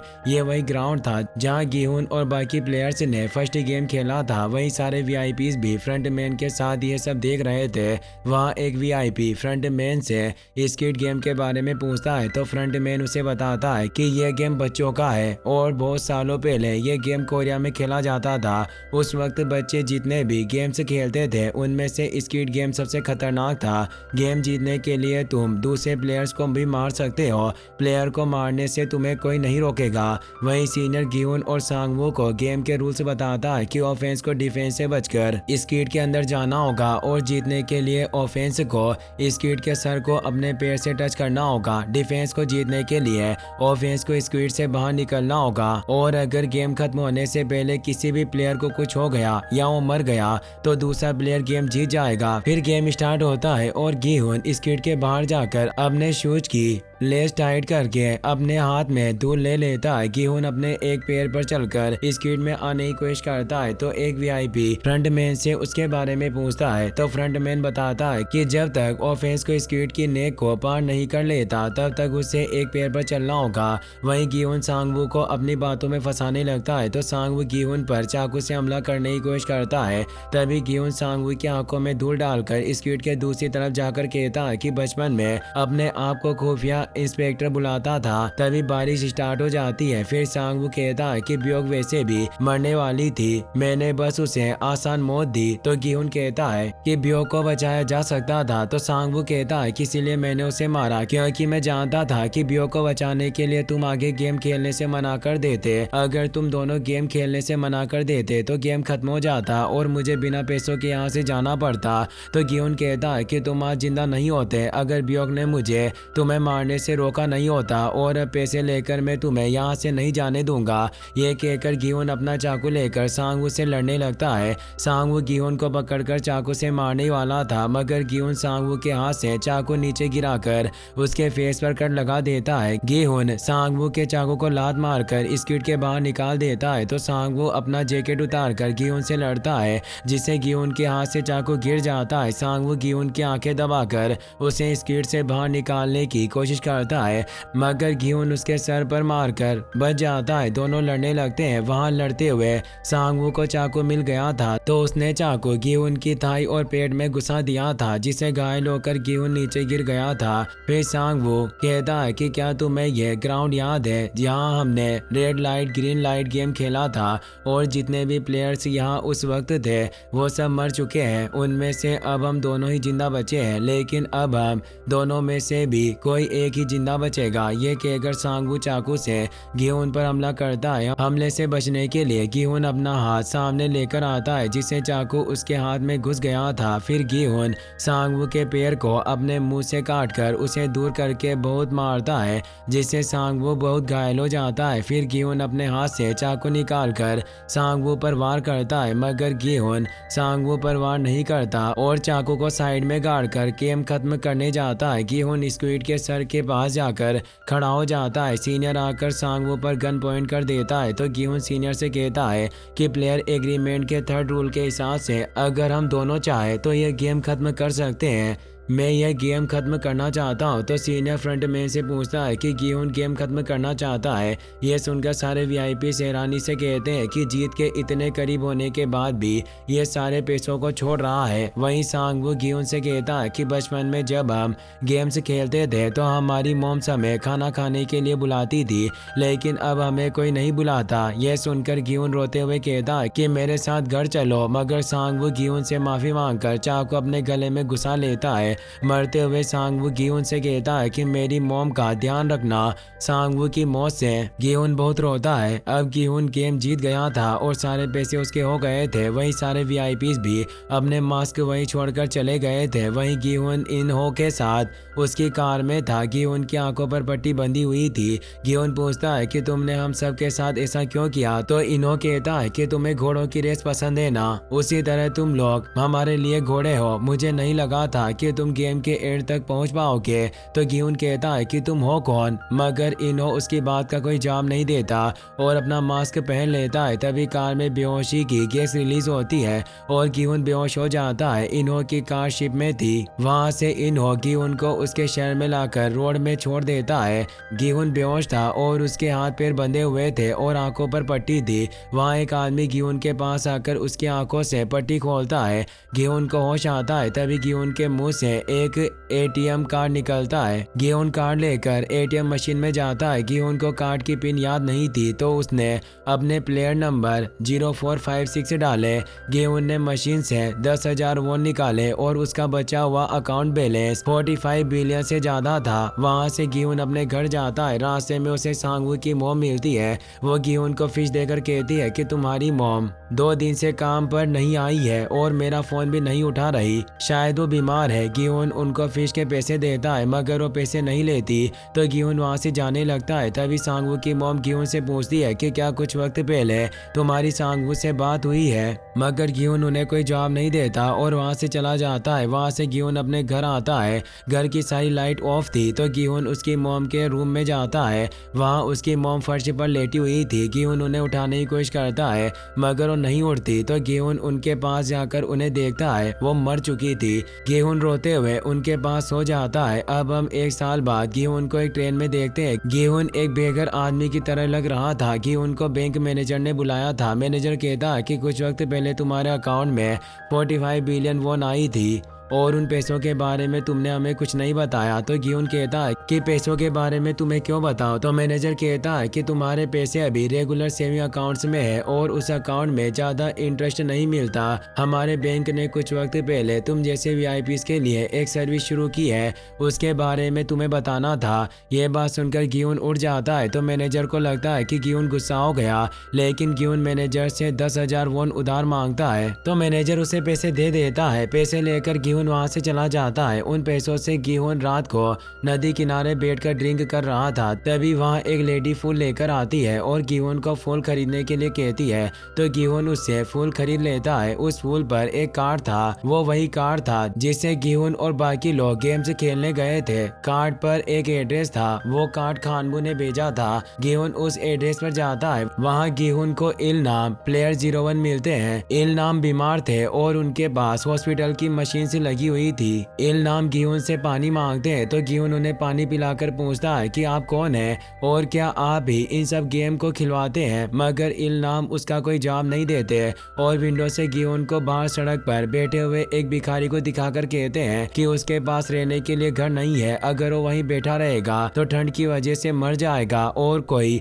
उसकी मदद नहीं कर रहा। गेहून उनसे पूछता है कि आपने ऐसा क्यों किया, पर इलनाम उसकी बात का जवाब न देकर उससे पूछते हैं कि क्या तुम उसकी मदद करोगे। तुम मेरे साथ एक गेम खेलो, अगर रात 12 बजे से पहले कोई उस भिखारी की मदद करता है तो तुम गेम जीत जाओगे और मैं तुम्हें सब बता दूंगा। इससे गुस्सा होकर गेहून इलनाम की कॉलर पकड़कर कहता है कि मैं तुम्हें मार दूंगा। तो इलनाम कहते हैं कि अगर तुमने मुझे मार दिया तो तुम्हें कोई जवाब नहीं मिलेगा, अगर तुम मेरे साथ गेम खेलोगे तो मैं तुम्हें सारी बातें बता दूंगा। इलनाम की बात मानकर गेहून उन्हें छोड़कर गेम खेलने के लिए तैयार हो जाता है। गेहून विंडो के पास जाकर उस भिखारी को देखने लगता है। 12 बजने में ज्यादा वक्त नहीं बचा था। इलनाम पूछते हैं कि तुम दाव पर क्या लगाओगे। तो गेहून कहता है कि तुम मेरा सब कुछ ले लो, अगर तुम हारे तो मैं तुम्हें जान से मार दूंगा। फिर इलनाम बताते हैं कि मैं लोगों को पैसे ब्याज पर देता हूँ। तो गेहून कहता है कि इतने आसानी से पैसे कमाते हो इसीलिए गेम से खिलाकर लोगों को मरवाते हो। तो इलनाम कहते हैं कि तुम जानते हो पैसा कैसे कमाया जाता है,